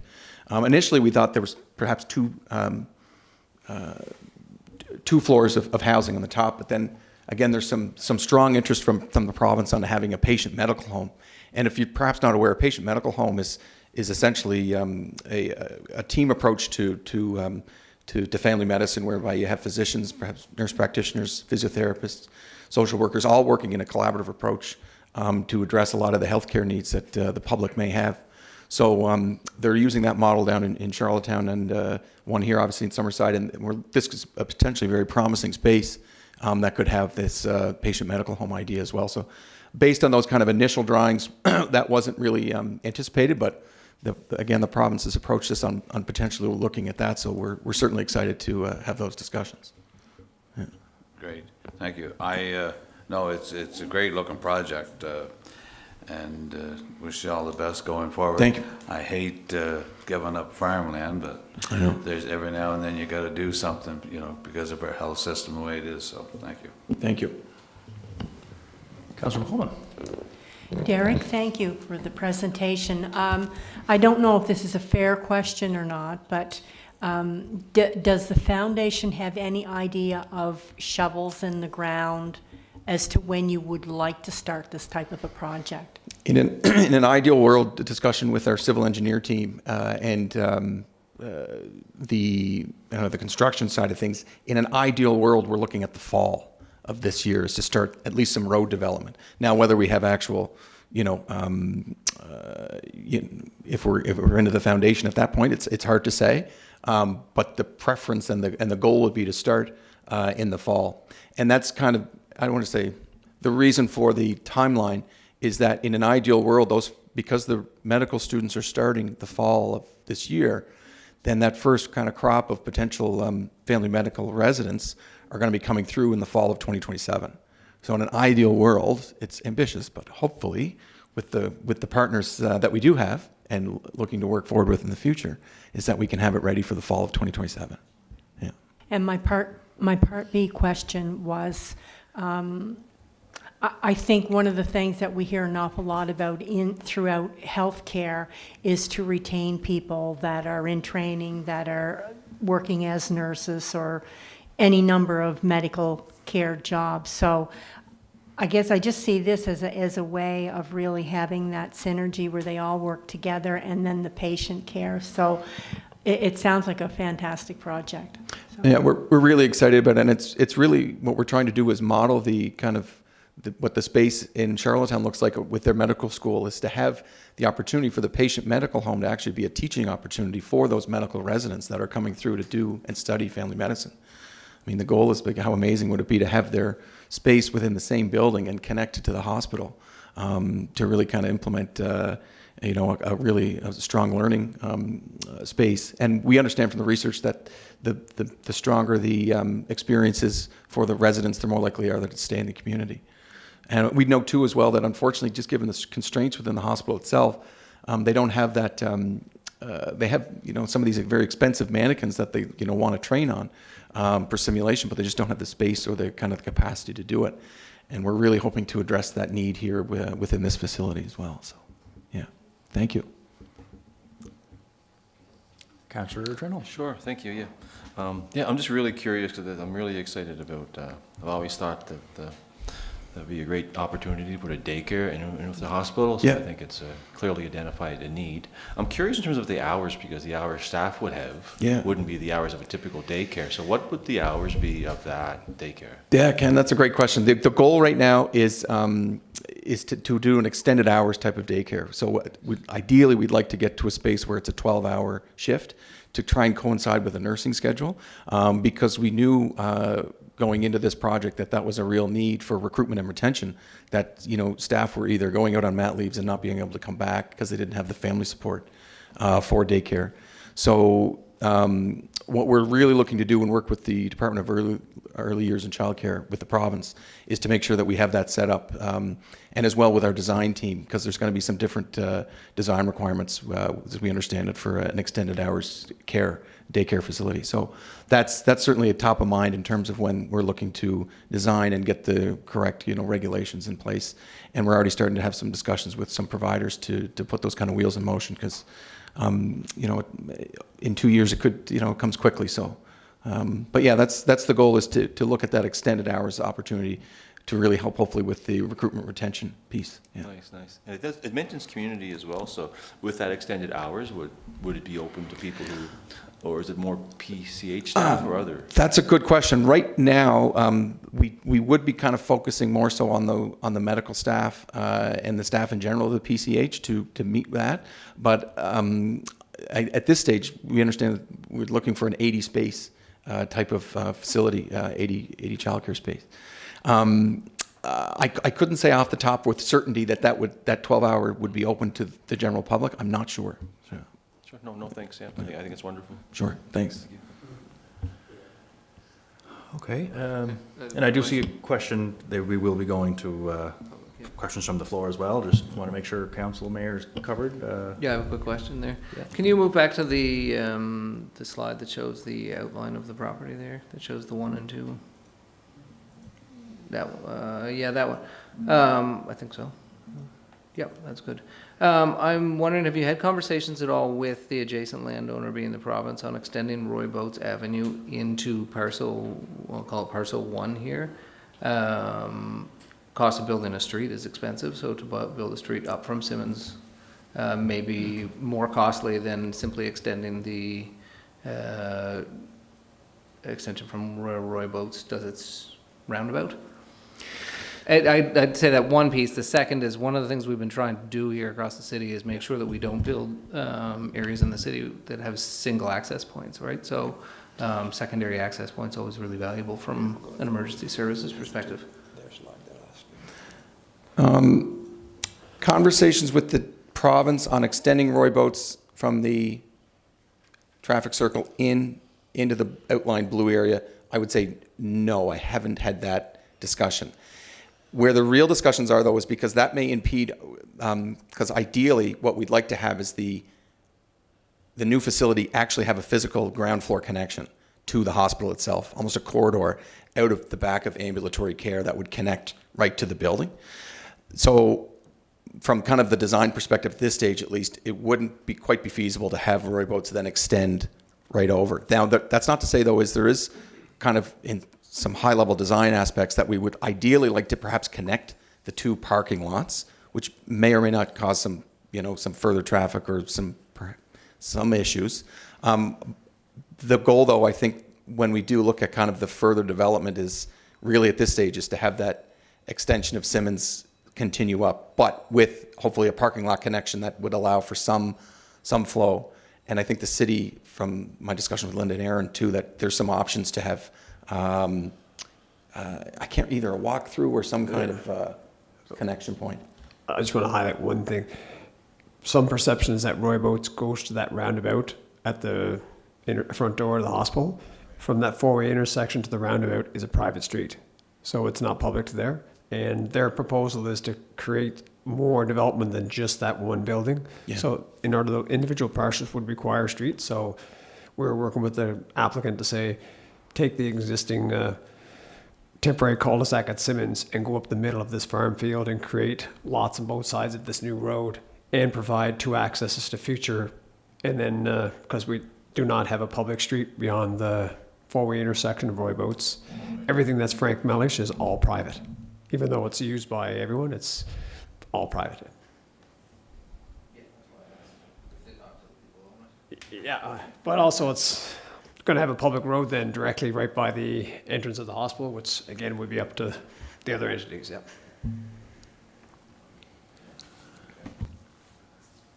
Okay, if nothing else from Mayor and Council, we'll certainly invite any members of the public that are here to ask questions or make comments, if you just wouldn't mind stating your name and where you live, and we'll hear what you have to say. Mr. Chairman, Mayor, Deputy Mayor, councillors, ladies and gentlemen, I'll try to stay in good humor over this. To begin with, this farm was willed to my eldest brother, and he thinks he can do anything with it he wishes. So far, he is getting away with it. However, you have one councillor that stated that it's destroying good farmland, which the nephew and myself make a living off it. You take this away from us, why don't you just ask for my visa? In the farm being willed to the oldest brother, we thought possibly he would share the benefits from this. Pretty nice present getting land willed to you, turn around selling it for a big price and not sharing it with the rest of the family. This kind of hurts the nephew and myself financially, mentally, and also to the price is a hard thing to resist. I do understand that. The oldest brother doesn't seem to care about the rest of us. 6 in the family, and everybody went a different direction. The nephew comes at me that he knew nothing about it. The eldest apparently went ahead and made a sale and agreement without even discussing it with the nephew and myself. And I don't think that's right at all. If I was in a good financial position, I would take this situation to court, and the district also disagrees with using prime farmland for such a purpose. It's great to have this idea to go ahead, but you're putting operators of the farm in conflict financially. To date, we are it puts us under pressure mentally, physically, and financially, which is understandable. He doesn't believe, the retired farmhand doesn't believe in supporting the farm. There's no financial support gone back to the farm, which is not right. This is a good idea for a hospital, but it's destroying A1 agricultural land. Also, the Somerset Manor was another deal burned up. It was owned by 2 brothers. One died, the other one automatically gets the full say of the matter, and none of that was gone back to the farm, which hurts the farm. Also, this idea, some people must feel ashamed to converting this here from agriculture to this here new business of putting a new extension on.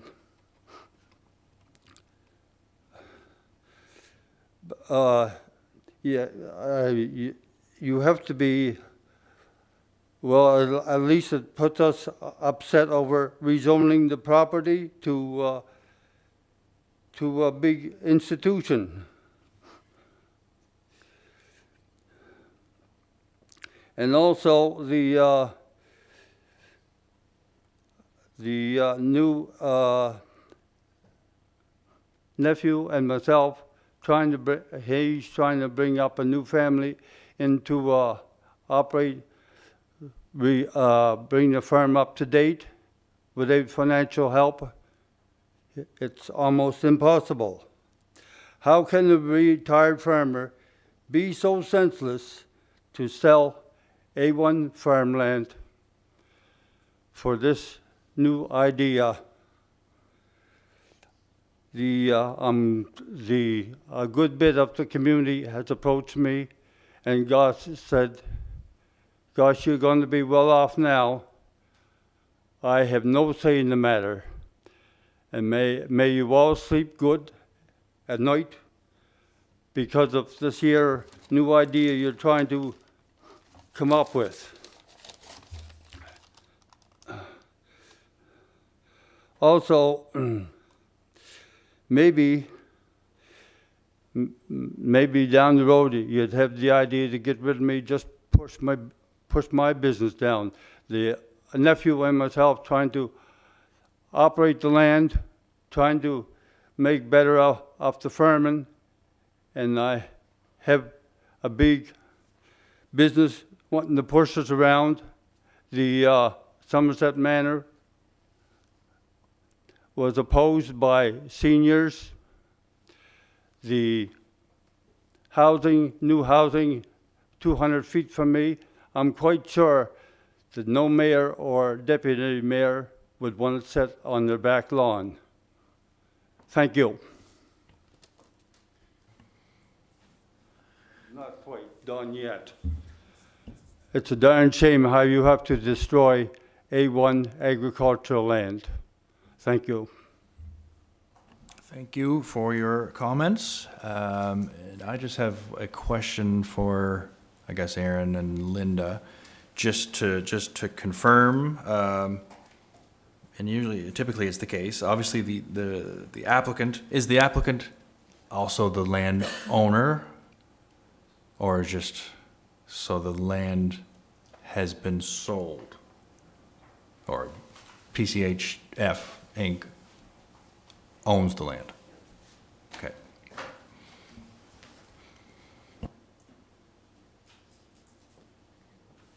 Anyone else? If not, we do have resolutions to go along with this. If, I guess, Your Worship, if you're ready to move into those. And just for everyone's knowledge, obviously this is this will go to Planning Board on August 5th, I believe, at 5 p.m. And a final decision will be made at council meeting on August 18th. So this, there's no council on the 18th. Okay, but whenever the next council meeting is, it'll be September. Okay, yeah. So no final decision is being made tonight. This is when we submit questions and comments, and then it'll come back to planning board on the 5th for the report to be presented. So just really like to, especially when there's public engagement, just to make sure that everyone knows that this is not the night where we make a decision. So the resolution COS 25-079, moved by myself and seconded by Councillor Cameron, whereas an application was received from PCHF Investments Inc. for a zoning amendment for PID number 1169-465 and PID number 71340 from agricultural A zone to comprehensive development area, CDA, Health and Learning District 1 and 2 zone, under the City of Summerside zoning bylaw.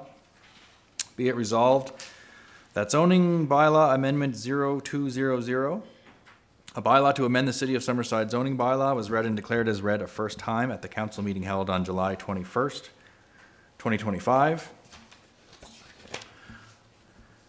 Zoning amendment 0200, a bylaw to amend the City of Summerside zoning bylaw. The Council of the City of Summerside, under authority vested in it by Section 18 and Section 19 of the Planning Act, hereby enacts as follows.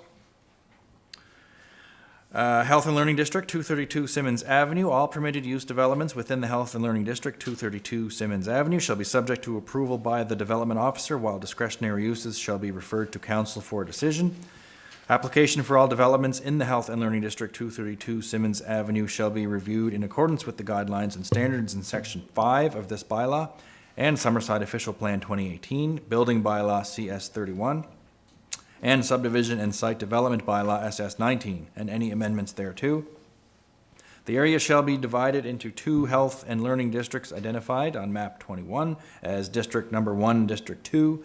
The location, size, and shape of the districts in map 21 are approximate. Minor adjustments to account for technical matters may be considered to the satisfaction of the development officer I did already read the permitted uses, realizing that this is part of the resolution. Do I need to reread those? No. Development of 232 Simmons Avenue, District Number 2. The R3 district standards shall apply with the exception of the apartment building where R4 standards apply. For factory constructed buildings, see additional standards in section 8.10.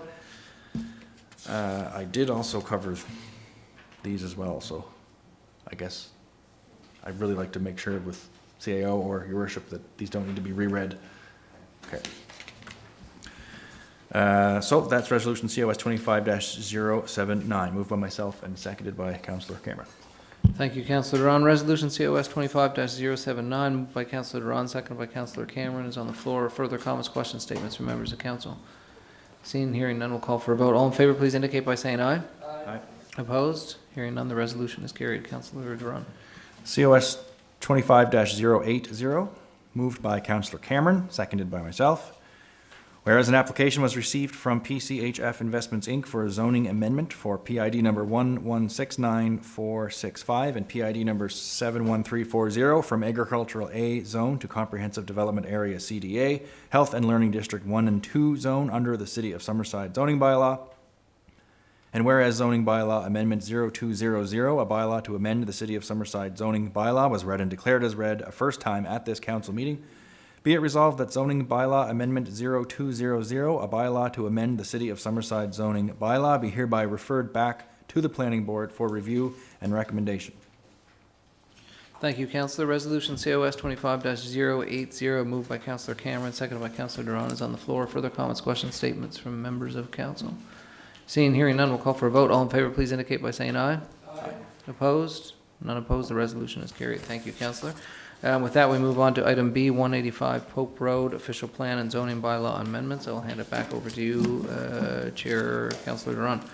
Okay, thank you, Your Worship. And just to, I guess, confirm with staff, I did mention August 5th as a planning board and I guess September as the next council meeting. There's a possibility that those could be changed. I just don't want to back anyone into a corner. And I think it happened before. I think I announced dates and we had to follow them. So I just want to make sure that that's typically when we would have it, but sometimes there's special council meetings and things, and we'll make sure that the agenda reflects as such.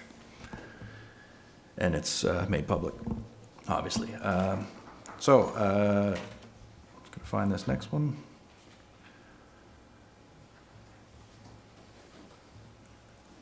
185 Pope Road, official plan and zoning bylaw amendments.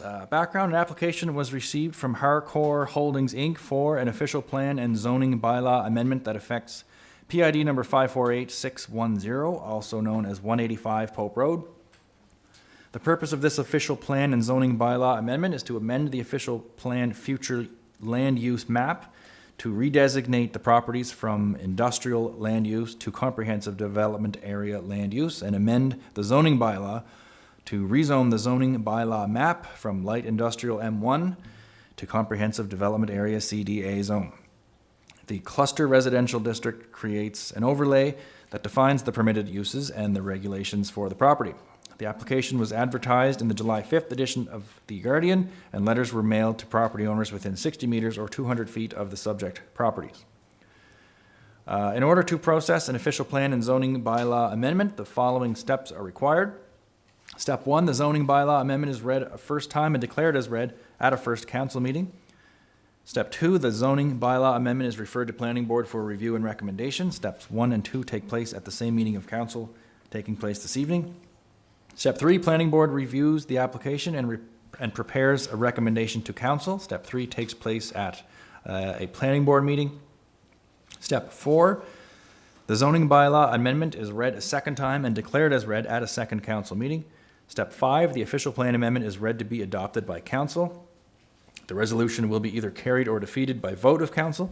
If the official plan amendment is adopted by council, it is sent to the Minister of Housing, Land and Communities for signature, and the amendment becomes official. If the official plan amendment is defeated, the zoning bylaw amendment will be defeated as well, as the zoning amendment cannot contradict the official plan amendment. And step 6, the zoning bylaw amendment is read to be adopted by council. The resolution will be either carried or defeated by vote of council. If the zoning bylaw amendment is adopted by council, it is sent to the Minister of Housing, Land and Communities for signature, and the amendment becomes official. Steps 4 to 6 take place at council's second meeting. Please note that in accordance with section 5.10 of the city zoning bylaw, any person who is dissatisfied by a decision of council in respect of the administration of this bylaw may appeal council's decision within 21 days to the Island Regulatory and Appeals Commission. The Cluster Residential District, 185 Pope Road. All permitted use developments within the Cluster Residential District, 185 Pope Road, shall be subject to approval by the development officer, while discretionary uses shall be referred to council for a decision. Application for all developments in the Cluster Residential District, 185 Pope Road, shall be reviewed in accordance with the guidelines and standards in Section 5 of this bylaw and Summerside Official Plan 2018, Building Bylaw CS 31, and Subdivision and Site Development Bylaw SS 19. Definitions. Dwelling cluster residential means a group of 4 or more single detached residential buildings located on a single lot. Permitted uses subject to bylaw requirements. The following uses shall be permitted. Residential, accessory building, or dwelling cluster residential. Conditional uses subject to development officer approval. Home-based business. Development standards. Development of 185 Pope Road shall conform with the following standards, where the front yard abuts Pope Road and the rear yard abuts Mill Crescent. And again, I'll just read out the meters. For the single detached dwelling group, minimum front yard 6, minimum side yards 2, minimum rear yard 6, max height 4.6, and a minimum distance between buildings is 4. Those are all meters. Servicing standards. Each dwelling shall front onto a paved surface road connecting to a street right-of-way. All service roads shall be a one-way with a minimum of 3.6 meters or 11.8 feet for the driving lane. Each dwelling shall have service connections to water and sewer laterals servicing the lot, but no dwelling shall be sited over such a lateral. And a drainage plan that considers the development of the entire lot is required as part of the permit application. And general standards, 1 parking space shall be provided per dwelling unit. All portions of the lot not covered by structures, parking, or traffic circulation areas shall be landscaped. Notwithstanding section 8.9, more than 1 main building is permitted on a lot within this CDA, Cluster Residential District, 185 Pope Road. Questions and comments. So we would invite the applicant to make any comments or presentations. Jamie Rogerson, if you have anything to sort of let us know about what you're doing, now would be the time to do so. Sorry for the wait. That's all good. Thanks for your patience. Just coming from work, so don't mind the outfit, but this is pretty standard for me anyway. So I had submitted a plan.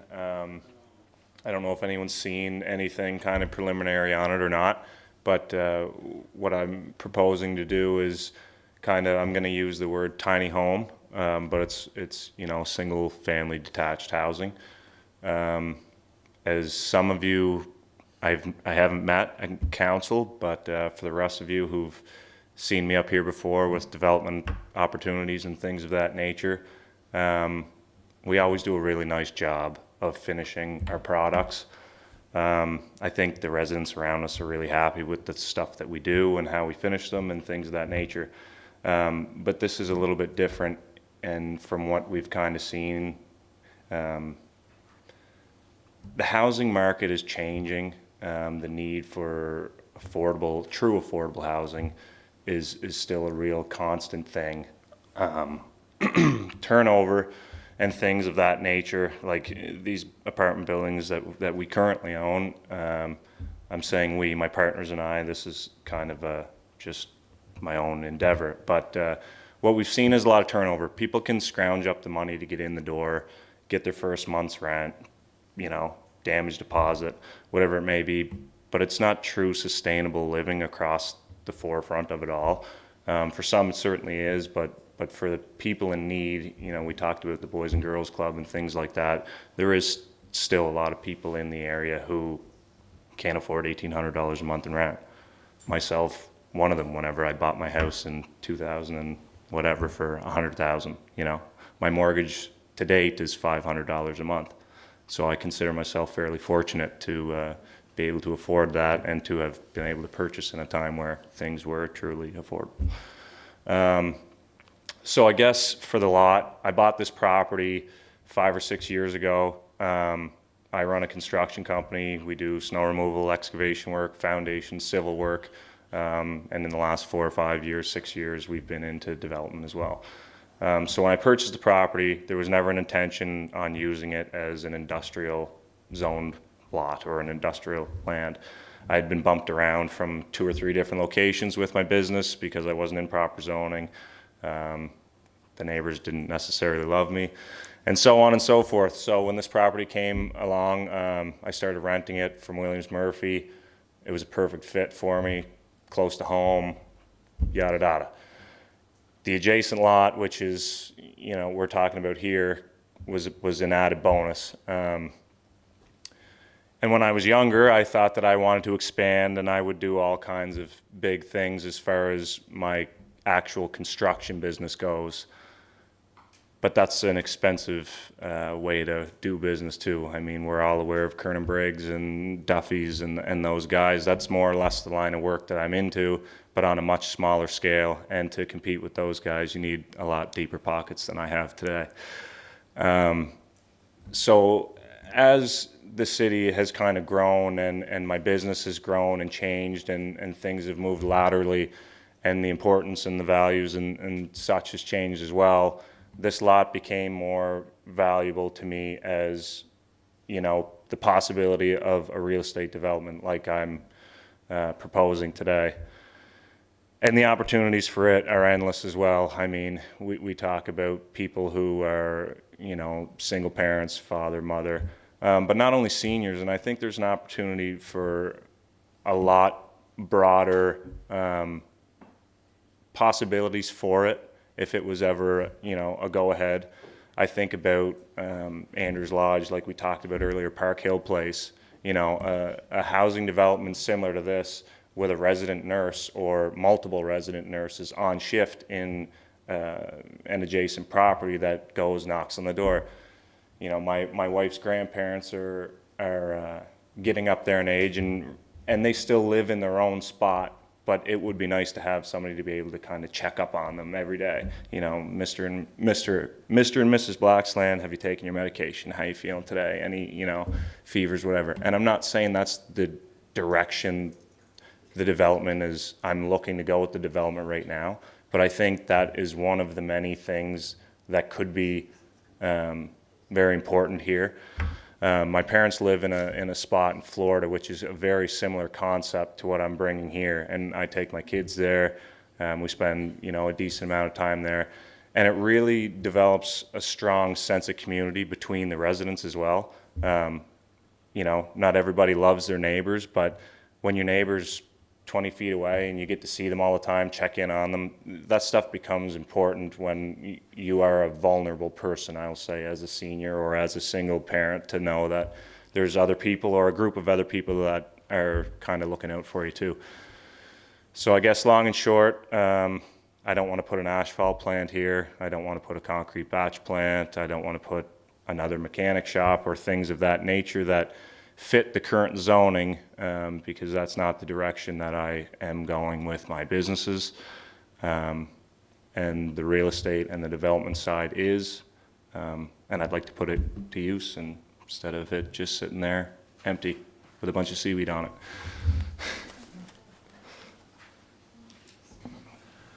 Okay, thank you very much. Any feedback or questions, comments, council? Linda, do you have any of the prelim stuff kind of in your email that you can pull up or anything, just so they can have a look? I didn't plan on speaking tonight, so. Yeah, I don't actually have it here. I do have a paper copy that I can circulate to council, but basically it's a single driveway, I'll say a private driveway from Pope Road down to Industrial, or Mill Crescent, with smaller units on either side of it. So there's an exit and entrance on both ends, like, you can drive straight through? Yeah, so it's not a cul-de-sac somewhere, or it's just straight down? Yeah. And it's a one-way. One way? I'll just So you'll enter off of enter off Pope, preferably exit into Mill. That's right, just to limit the traffic, and I know they put a new set of lights and all that jazz in there now. To own and rent or build and sell? Own and rent, preferably. Like I said, I'm not getting any younger either, and my knees are sore, my back's sore, so. I know, but like, I laughed there, I didn't laugh, but when Greg did the presentation earlier, as a, municipal works employee for 10 years, he hit pretty much everything on the head, but nobody understands how hard that work is on you. When you got a water break at -25 and you do that for 10 years in a row, then you do it privately for 5 or 6 or 7 years, it kicks the crap out of you pretty quick. Councillor Morrison will comment in the staff report, but they will not be for sale because they're all going to be on one parcel of land. It's going to be a private right-of-way, a private road, so in order to be subdivided off, they'd have to be a public street. Yeah, like I'm gonna So everything maintain the within road that and gray all shaded that area stuff will on be my own. one owner. Or All would right, plan so, to. and just so it's, in comparing that to Dory View, so Dory View is now a public road? Or am I? Yes, Storyview was a mobile home park that they put a private road down the middle. They are smaller units, but they're all individually saleable. Yeah. Okay, thank you. Okay, thanks, guys. And just a question, actually. Sorry. Oh, go ahead first, Bruce. Jamie, is there a tower on that lot? There's a plastic bag on this. No, on the No, lot. I know, I'm just Yeah. teasing you. Yeah, it's a separate parcel. It's a separate parcel? Yeah, there's 3 parcels of land that I own on that same kind of block. Yeah, they have a separate PID number, I believe, for each. Yeah. So if approval was granted, when do you plan on, We'd like to break ground right away. what will you do with the seaweed? Good. We've got that figured out already if this goes ahead, so. Thank you. Yeah, no problem. And, just thinking about the physical area, your shop exists and will exist on the east of it. On the west West side of of it. it, yeah. And on the other side is the, sort of that empty, like on the other side of your proposed. Yeah, we're kind of kitty cornered to say like Ilsley's. Yeah, okay. Yeah. So do you have any, and this doesn't affect, our considerations, I wouldn't think, but just out of curiosity, do you have a plan to sort of separate, the backyards of one side and the backyards of the other side? Well, the roadway goes right down the middle. Yeah. And there's housing on each side. What I'd like to see if one of my neighbors has an old kind of chain link fence. Ideally, we would get rid of that chain link fence. There'd be a nice paneled fence, something along there. But I'm definitely if this was to be approved, I would definitely kind of segregate my building from everything else because I got a lot of equipment and stuff there too that isn't necessarily. That's kind of what I sort of mean, just sort of the appeasing to the residential eye. piece in between a couple of industrial, like how will it look to? Yeah, and I mean, there is some trees and stuff there too that I think would fit in there nice, and we can do all kinds of landscaping things in-house, but I think it'd be something that would be well manicured, as I would put it, and kind of separated fairly obviously from one to the other. Yeah, okay. Councillor Trenholm. Oh, sure, I'm just looking at the design here, and I'm just curious, I'm seeing, there's on-street parking, so would there be any, with one unit, I guess one parking unit per, one parking space per unit, would there be any consideration to a sidewalk or something? I'm just seeing children playing in the street and there's parking on both sides and a one-way street. I don't know. It's more of a conceptual drawing than anything for approval. I've looked at different units as well. What I was trying to do originally was make sure that everything was accessible as far as wheelchairs and things like that go.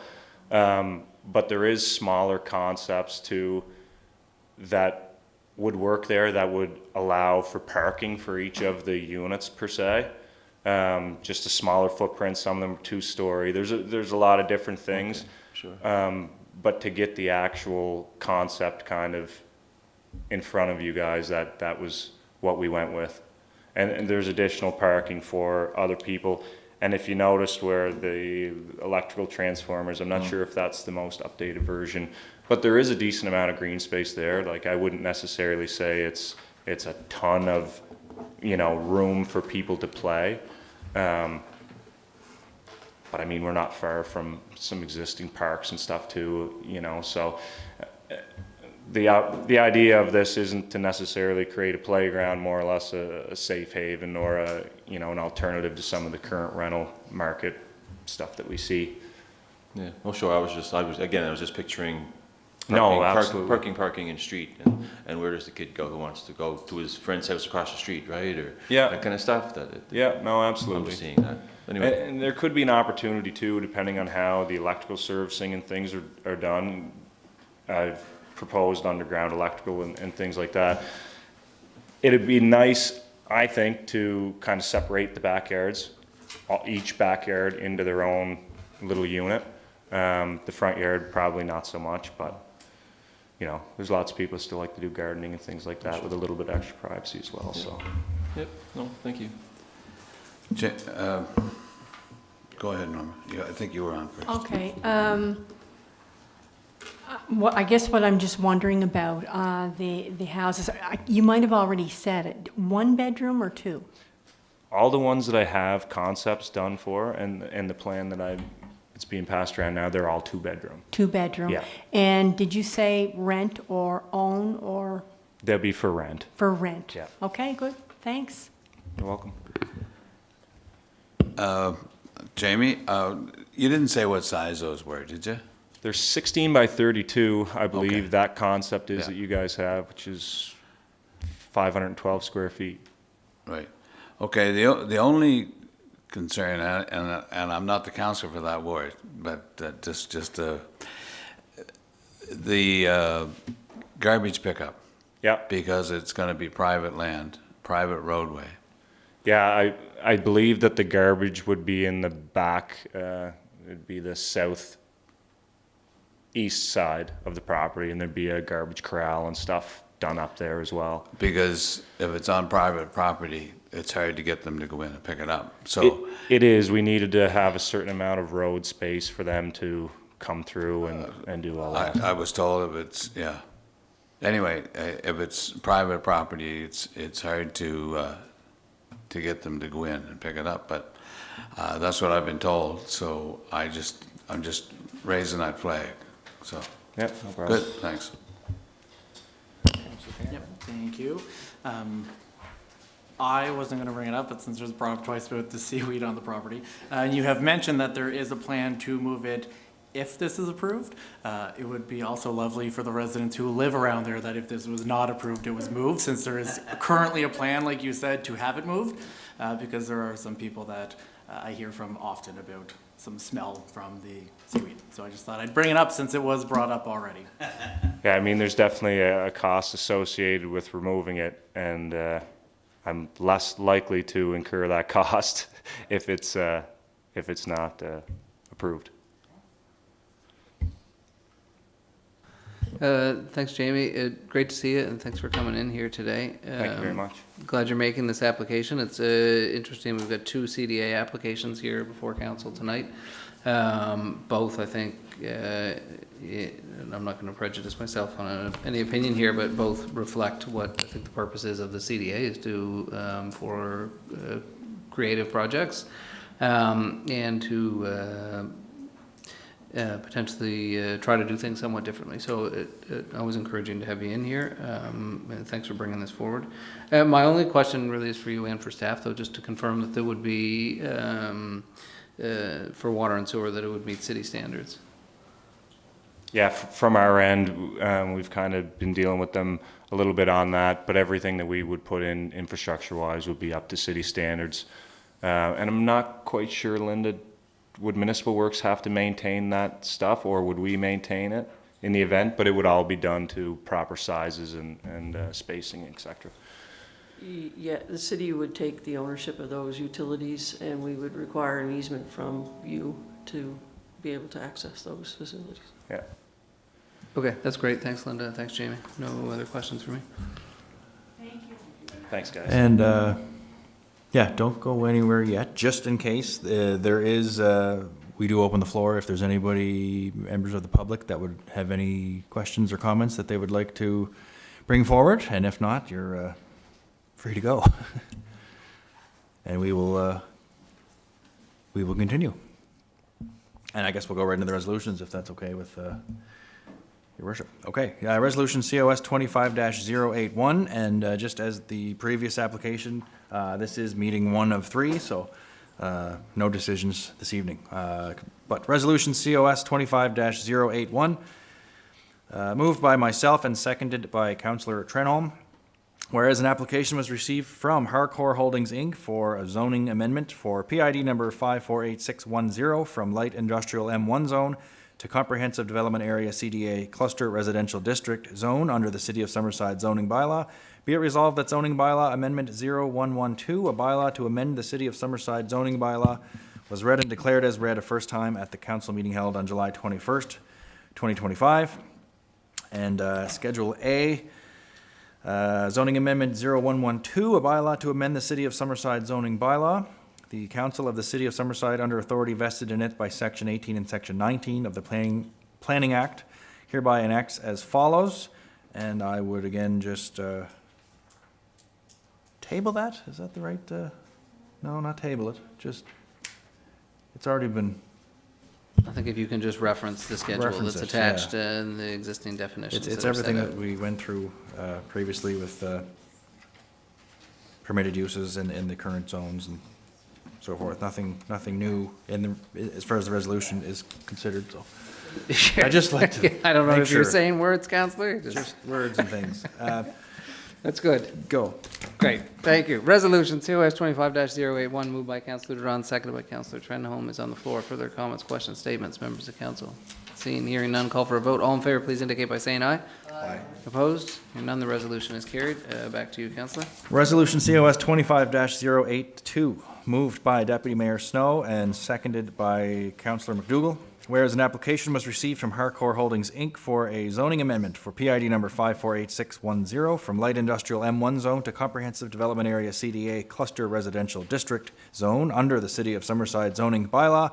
And whereas zoning bylaw amendment 0112, a bylaw to amend the City of Summerside zoning bylaw, was read and declared as read a first time at this council meeting. Be it resolved that zoning bylaw amendment 0112, a bylaw to amend the City of Summerside zoning bylaw, be hereby referred back to the planning board for review and recommendation.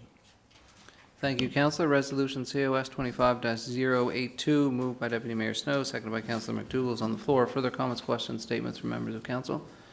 Seeing, hearing none, call for a vote. All in favor, please indicate by saying aye. Aye. Opposed? The resolution is carried. Councillor, moving on to item 6C. Resolution COS 25-083, moved by Deputy Mayor Snow and seconded by myself, whereas an application was received from Boys and Girls Club of Summerside for a restricted use to allow a family emergency center at 330 Central Street, PID number 308783, in the medium-density residential R3 zone under the City of Summerside zoning bylaw.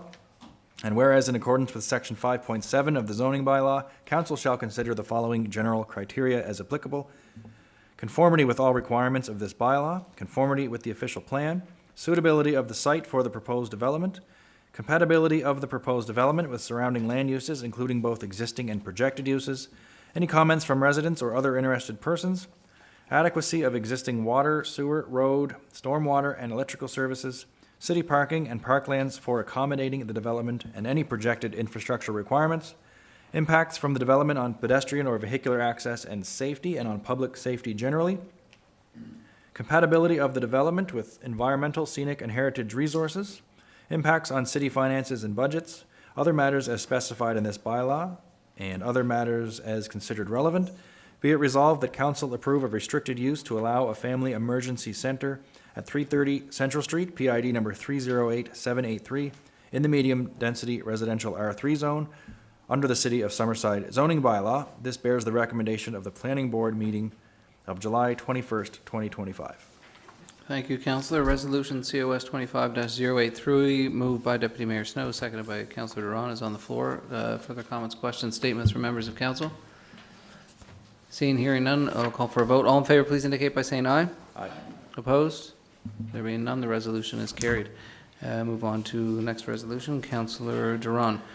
Just before you move into this one, I don't know if staff want to just explain why this one is on today, because I think this has to do with, it's just a quick little update for council before we get into the resolution. I guess Starlight Phase 2 and Phase 3 over the last 2 or 3 years were before years. Went to the preliminary subdivision stage, approval stage, and were granted. They did not proceed with the developments at that time. They're now looking at proceeding with Phase 2 and possibly Phase 3 right after. But the time frame written in our approvals was 12 months, so nothing has changed on Phase 2 from what we have brought before us. So we're just looking for a renewal of the preliminary approval that was granted a couple of years ago. COS 25-084, moved by Councillor Adams and seconded by myself, whereas preliminary subdivision approval for a major subdivision, Starlight Estates Phase 2, was granted by Council on June 7th, 2022 to McDuff Holdings, Inc. to subdivide PID number 615286, 55 Starlight Street into 38 lots. And whereas subsection 8.5D of the subdivision and site development bylaw SS19 states preliminary subdivision approval expires after 12 months if work has not commenced. And whereas the developer has maintained contact with city staff since they were granted preliminary approval, providing draft engineering drawings and stating unforeseen circumstances, costing, other projects, changing market, etc., resulting in the construction commencement delay. And whereas subsection 8.5E of the subdivision and site development bylaw SS19 states council can grant a one-time renewal to elapsed preliminary approval if there are no significant changes in circumstances compared to when approval was originally granted. And whereas there have been no changes to the zoning bylaw, official plan, or other relevant documents that impact this preliminary subdivision, it still aligns with said documents. So per subsection 8.5E, staff determined a review of the subdivision is not necessary. Be it resolved that council renews the preliminary approval for Starlight Estates Phase 2, 55 Starlight Street, subdivision PID number 615286 for 38 lots. Thank you, Councillor. Resolution COS 25-084, moved by Councillor Adams, seconded by Councillor Durans. On the floor, further comments, questions, statements from members of council? Seeing, hearing none, call for a vote. All in favor, please indicate by saying aye. Aye. Opposed? None. The resolution is carried. Councillor Duran. Resolution COS 25-0085, moved by Councillor Adams and seconded by Councillor McColman. Whereas preliminary subdivision approval for a major subdivision, Starlight Estates Phase 3, was granted by Council on May 16th, 2022 to McDuff Holdings, Inc. to subdivide PID number 615278, 815 Water Street East into 50 lots. And whereas subsection 8.5D of the subdivision and site development bylaw SS19 states preliminary subdivision approval expires after 12 months if work has not commenced. And whereas the developer has maintained contact with staff since they were granted preliminary approval, providing draft engineering drawings and stating unforeseen circumstances, costing, other projects, changing market, etc., resulting in the construction commencement delay. And whereas subsection 8.5E of the subdivision and site development bylaw SS19 states council can grant a one-time renewal to elapsed preliminary approval if there are no significant changes in circumstances compared to when approval was originally granted. And whereas there have been no changes to the zoning bylaw, official plan, or other relevant documents that impact this preliminary subdivision, it still aligns with said documents. So per subsection 8.5E, staff determined a review of the subdivision is not necessary. Be it resolved that council renews the preliminary approval for Starlight Estates Phase 3, 815 Water Street East, subdivision PID number 615278 for 50 lots. Thank you, Councillor Duran. Resolution COS 25-085, moved by Councillor Adams, seconded by Councillor McColman, is on the floor. Further comments, questions, statements from council? Hearing none, we'll call for a vote. All in favor, please indicate by saying aye. Aye. Opposed? None. The resolution is carried. Councillor Cameron.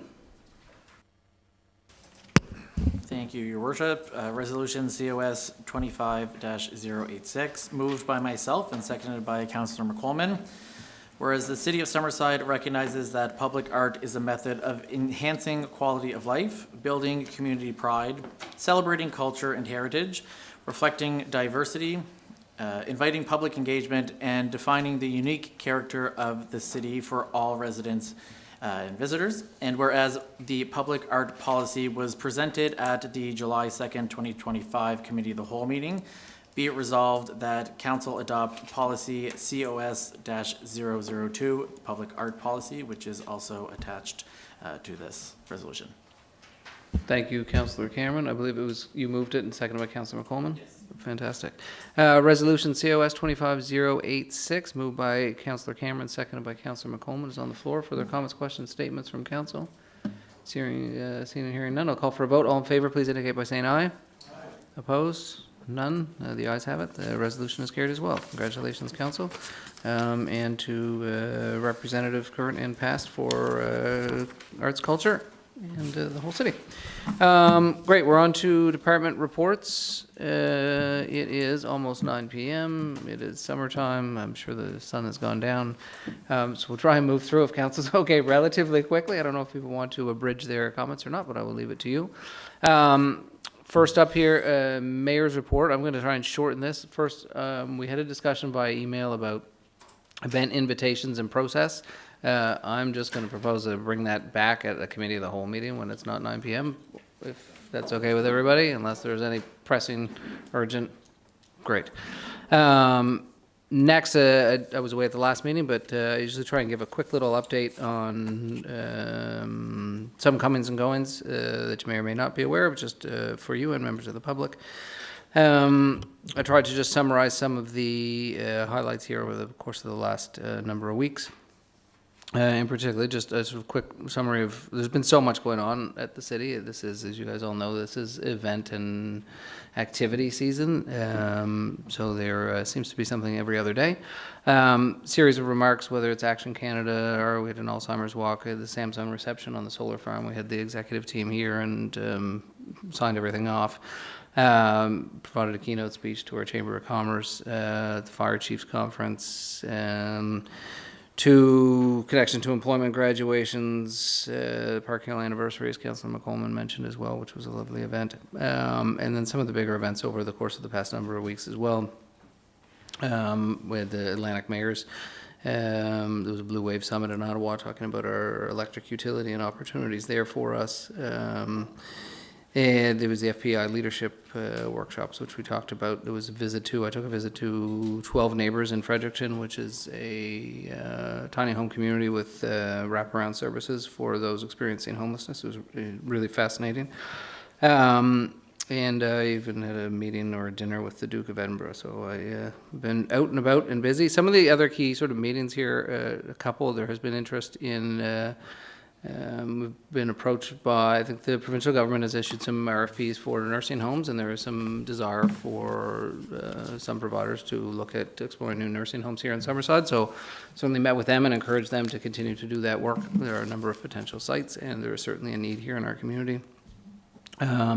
And had some interesting conversations both with downtown Charlottetown about what they've been doing in terms of growing and supporting their downtown business community, and also with the Confederation Center in Charlottetown, trying to build not linkages here in our community between our arts organizations and groups, but also then trying to expand across the island. Overall, I think it's just such a fascinating time because I think Councillor McColman, you said earlier that sometimes Summerside is sort of left out, or someone that we have to keep our elbows up and to get attention. But everywhere I go, people are paying attention to what's happening here in our city, and there's a lot of positive stuff due to a lot of the hard work from all of you and city staff. So there's a lot on the go. There's a lot of committee work on the go, but I hope everyone gets to take a little bit of time throughout their summer as well to enjoy bits and pieces with your family. So that's a quick little rundown, and open to any questions, of course, as always.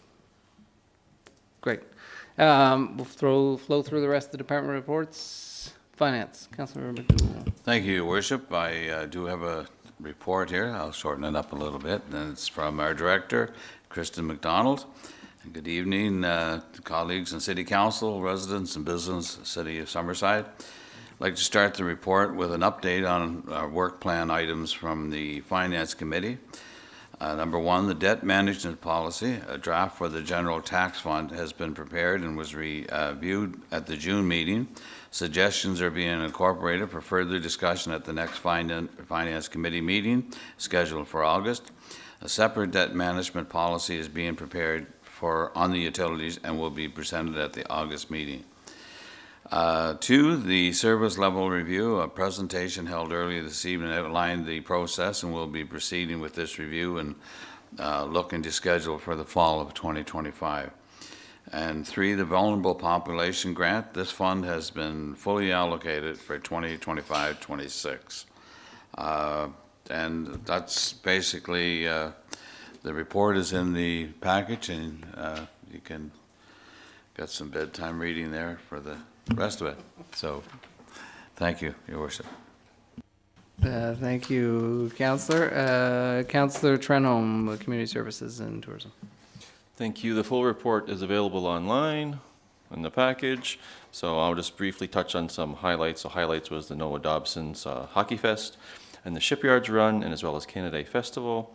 Looking ahead, planning is underway for the upcoming Tri-Lobster Triathlon on the waterfront on July 27th, and preparations are also ongoing for the Ray Carter Cup National Championships on August 21st to 24th. Tickets are on sale for purchase at the Credit Union Place.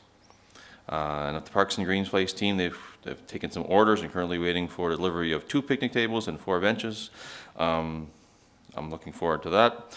And expected to arrive in the coming weeks is an accessible swing at Billy Bridges Park and a playground structure at Harvard Street. So I do want to draw attention that I desperately thank Council for approving these in the budget, but I want to give a hats off to my Councillor Cameron beside me, who is a strong advocate for the swing, and I appreciate that, and we all do.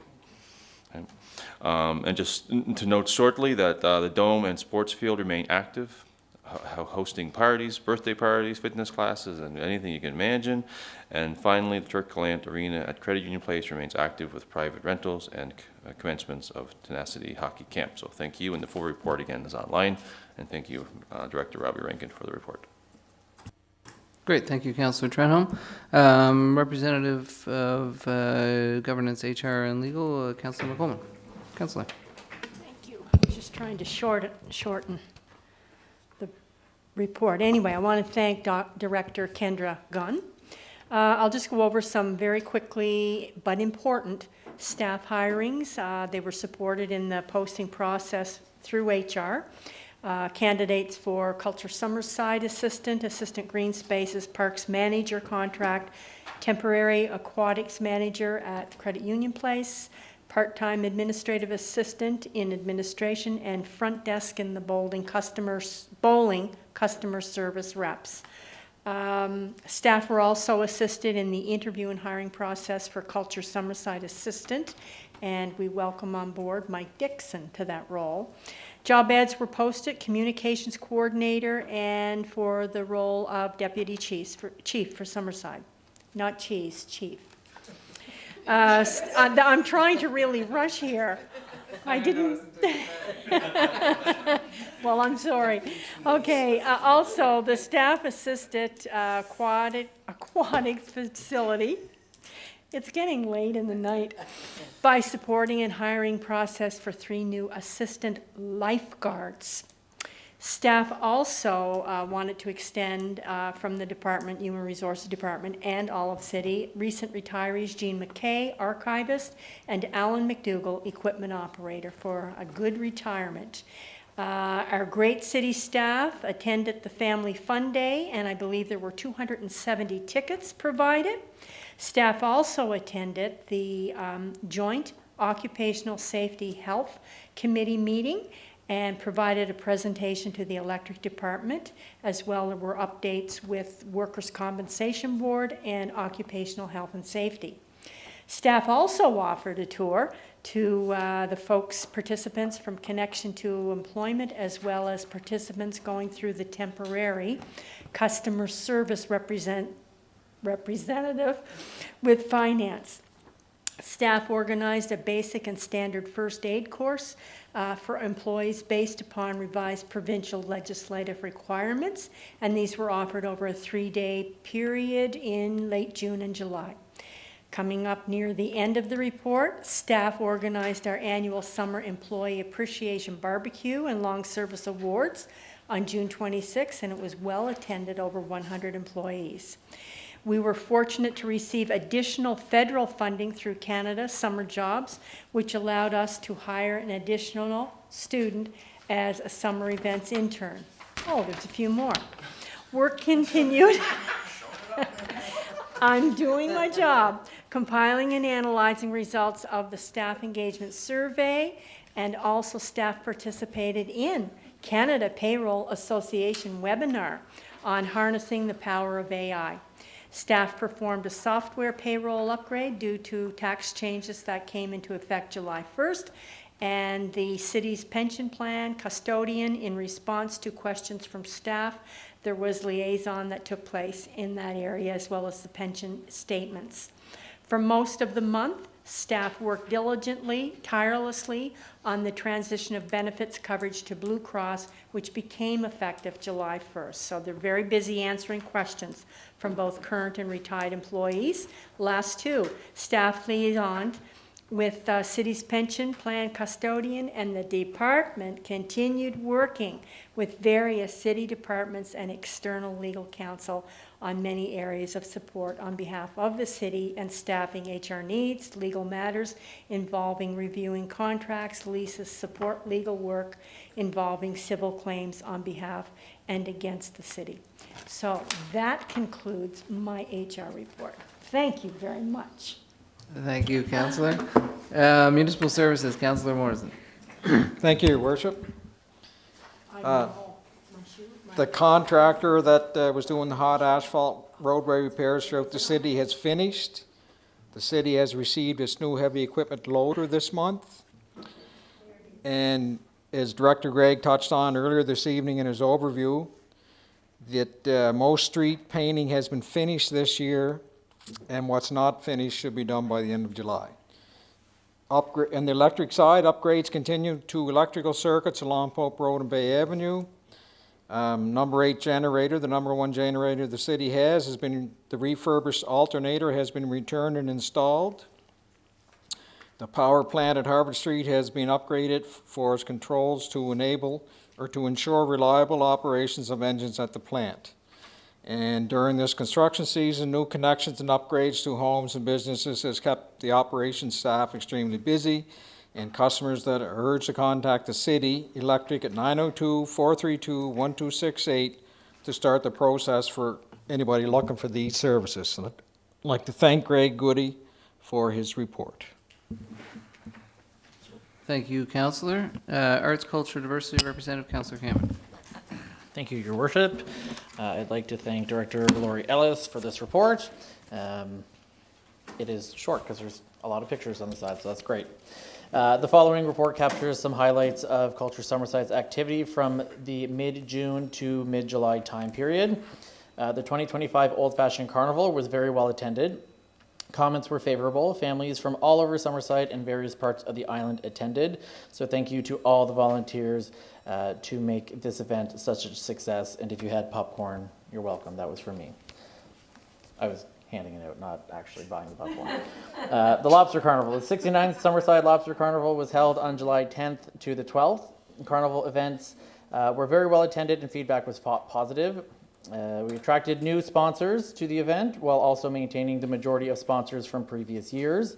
Pre-sales of the lobster supper tickets have been increasing year after year, and this year the overall serving of lobster at the event has increased. We served just over 25.4% more lobster than previous years, and we look forward to next year's 70th edition of the Summerside Lobster Carnival. The Bishop Machine Shop Museum. The work is underway at the museum with efforts to have it open for touring in late August. All other museums and historic and cultural sites are open 6 days a week, 10 to 4. There are concerts weekly at the Lavergy Cultural Center Wednesday evenings. And this weekend is a busy one with Culture Summerside with the Latino Festival on the 26th of July, which is Saturday. And then on Sunday, the Diversity Festival and the Summerside Pride Walk and Community Barbecue, which is open to all to attend. And that's my report. Thank you, Councillor Cameron. Councillor Duran, Representative Technical Services. Thank you, Your Worship. Thank you to Aaron McDonald for preparing the report this month once again. Just to quickly recap, I guess, we'll begin with the permits. In June, 20 building permits were issued with a combined value of just under $11.3 million, bringing year-to-date total 84 permits valued at $22.95 million. This month, 2 permits were for institutional alterations and 1 for commercial fit-up. And on the residential side, we had 1 for a single-family home, 6 semi-detached units, 2 additions or alterations, 3 demos, 1 3-unit townhouse, 1 mini-home, and 1 permit for a 46-unit apartment building. And as always, our team is available to assist developers and residents with their construction or renovation plans, and now is an ideal time for homeowners to reach out for guidance on any summer projects they may be considering. Thank you, Councillor Duran. Representative for Economic Development and Growth, Deputy Mayor Snow. Thank you, Your Worship. Quickly going to recap some of the updates from the Economic Development Department. The full report is in the monthly package. Media engagement, Globe and Mail feature, the City of Summerside Economic Development Strategy and Innovation Initiatives were recently highlighted in a national article published by the Globe and Mail. The piece brought attention to the city's unique approach to industrial facilities. This high-profile exposure is expected to generate increased national and international interest in our region and will serve as a key marketing asset going forward. Aerospace expansion opportunities. We are in ongoing discussions with aerospace sector partners regarding potential expansion opportunities within the Summerside Industrial Corridor. This includes infrastructure planning, workforce development support, and alignment with federal and provincial incentives. And lastly, Mother's Property redevelopment. Next steps. Progress continues on the redevelopment strategy for the former Mother's Property. The department is working with the successful bidder on realization of their concept. That is just a few of the many highlights in this month's report. So the full one is in the monthly report. That concludes my report. Thank you, Deputy Snow. And Councillor Adams, Representative for Emergency Services. Thank you. So for fire services during the month, this was 38 calls. And the firefighters took part in 114 hours of training in June. Members had a very busy month. They participated in Kidney Walk, Muscular Dystrophy Walk, SIS Rotary Book Day, Elm Street School Fundraiser, Andrews Lodge Fire Drill. Weekend duties began. They trained for and provide emergency first aid for the air show, and they're preparing for the upcoming Maritime Fire Chiefs Conference. And that's all for that one. We're going to police services. Constable Dyer represented police services at the 911 Ride Atlantic in Stellarton, Nova Scotia. SPS hosted 2 students from Elm Street School who were the winners of the school community cleanup fundraiser. Sergeant Korish attended a special Olympics fundraising dinner. Constable Matheson was in St. John's, Newfoundland for the annual Crime Stoppers Convention. 3 members attended PI Pharmacy Association information session on fentanyl and prescription opioids. We currently have 3 sponsored cadets completing the OJT portion of their academy training, and 2 members attended the Outlaw Motorcycle Gang Investigators course at the Atlantic Police Academy. That's it. Thank you, Councillor. We have one last item, which is the CAO 3-month work plan. I'm going to start with Councillor McColeman for a quick intro and then to the CAO. All right, I just want to point out to all of us as a council, Acting CAO JP did send us this bit of information for the 6-month strategic plan, March 25th. And so tonight he is going to give us a 3-month update on where he's at. And just a couple of things I want to point out is that he's truly enjoying the opportunity and the challenge. One of the things that he pointed out was that balancing the execution of this work plan with the realities of leading a complex organization has proven to be challenging to provide the desired focus on this work. But the volume and variety of the files currently in motion, coupled with the ongoing demands of council and staff, require constant focus and responsiveness. Council engagement in particular is both essential and time sensitive, as requests often require immediate attention and very careful follow-up. And the one point that I really picked up, and I think this is a good sounding one, is that he's very committed to advancing this work in the months ahead and welcomes the opportunity to discuss the progress at any point. And that's why he's here tonight. So we'll just call on Acting CAO. Thank you very much, Councilor McColman. I'll be very brief because I get the sense that everyone's getting a little tired. But I did commit to providing a 3-month update to Council on the 5 strategic priorities that I've outlined originally in the 6-month work plan. So I'll just run through them very briefly, and then if there's any questions following, I can certainly answer them. So item number 1 was succession planning and leadership development. So obviously in consultation with HR, we've commenced a workforce review to determine retirements and planned exits, and have mapped an internal leadership competencies for future growth. We have a draft list by department of high potential staff and are reviewing development needs for each. And then we remain on target to present a succession plan in fall 2025. Organizational restructuring and modernization was the next one. Reorganization work has commenced, but has taken a slightly different path than originally planned. We are now beginning a position learning exercise across all levels of the organization to better understand what each position truly entails before proposing a new structure. And additionally, we're benchmarking heavily against comparable municipalities to assess organizational scale, functions, and staffing alignment. This one's of keen interest for me, but I think the learning has to start at all levels of the organization. So for Kendra and I to have an opportunity to do this, learning exercise to really get a handle on what each individual position in the organization truly does on a day-to-day basis will help us kind of look at a reorg down the road. Technological advancements and innovation. So AI readiness review has commenced with a couple of sample projects, one with our police services, utilizing AI to do some of the administrative work related to our police officers' role, with an ultimate goal of freeing up more time to be on the beat and less time tied to a desk drafting reports. And Sandra and Kendra have sort of led the way on some new potential uses for AI as it relates to our FOIP requests, which have significant staff time associated, and access and utilizing AI for those may prove to be some time savings. So more to come on those. Strengthening CAO and council communications and governance alignment. So while I believe overall communications with council is strong, the approach that I'd hope to formalize the approach in terms of communications with council, but after having conducted one-on-one interviews and meetings with each councillor, I've learned that I think the process of keeping them informal and remaining consistent with responses and timelines is important. But I did commit to having a governance workshop created and developed in collaboration with our external legal counsel, and that work is underway as well. And lastly, but not least, the most exciting one of all is the comprehensive bylaw and policy review.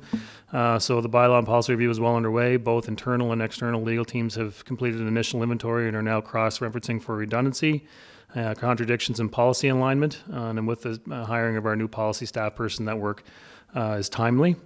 Work is also being done to flag unsupported and outdated bylaws. With a large task remains, this project is progressing steadily, but it's a big one. So will likely take longer than I anticipated, but it's underway. So I breezed through that pretty quickly, but any questions, certainly ask away. Great, no questions, perfect. Let's adjourn our meeting. Have a good evening, everyone.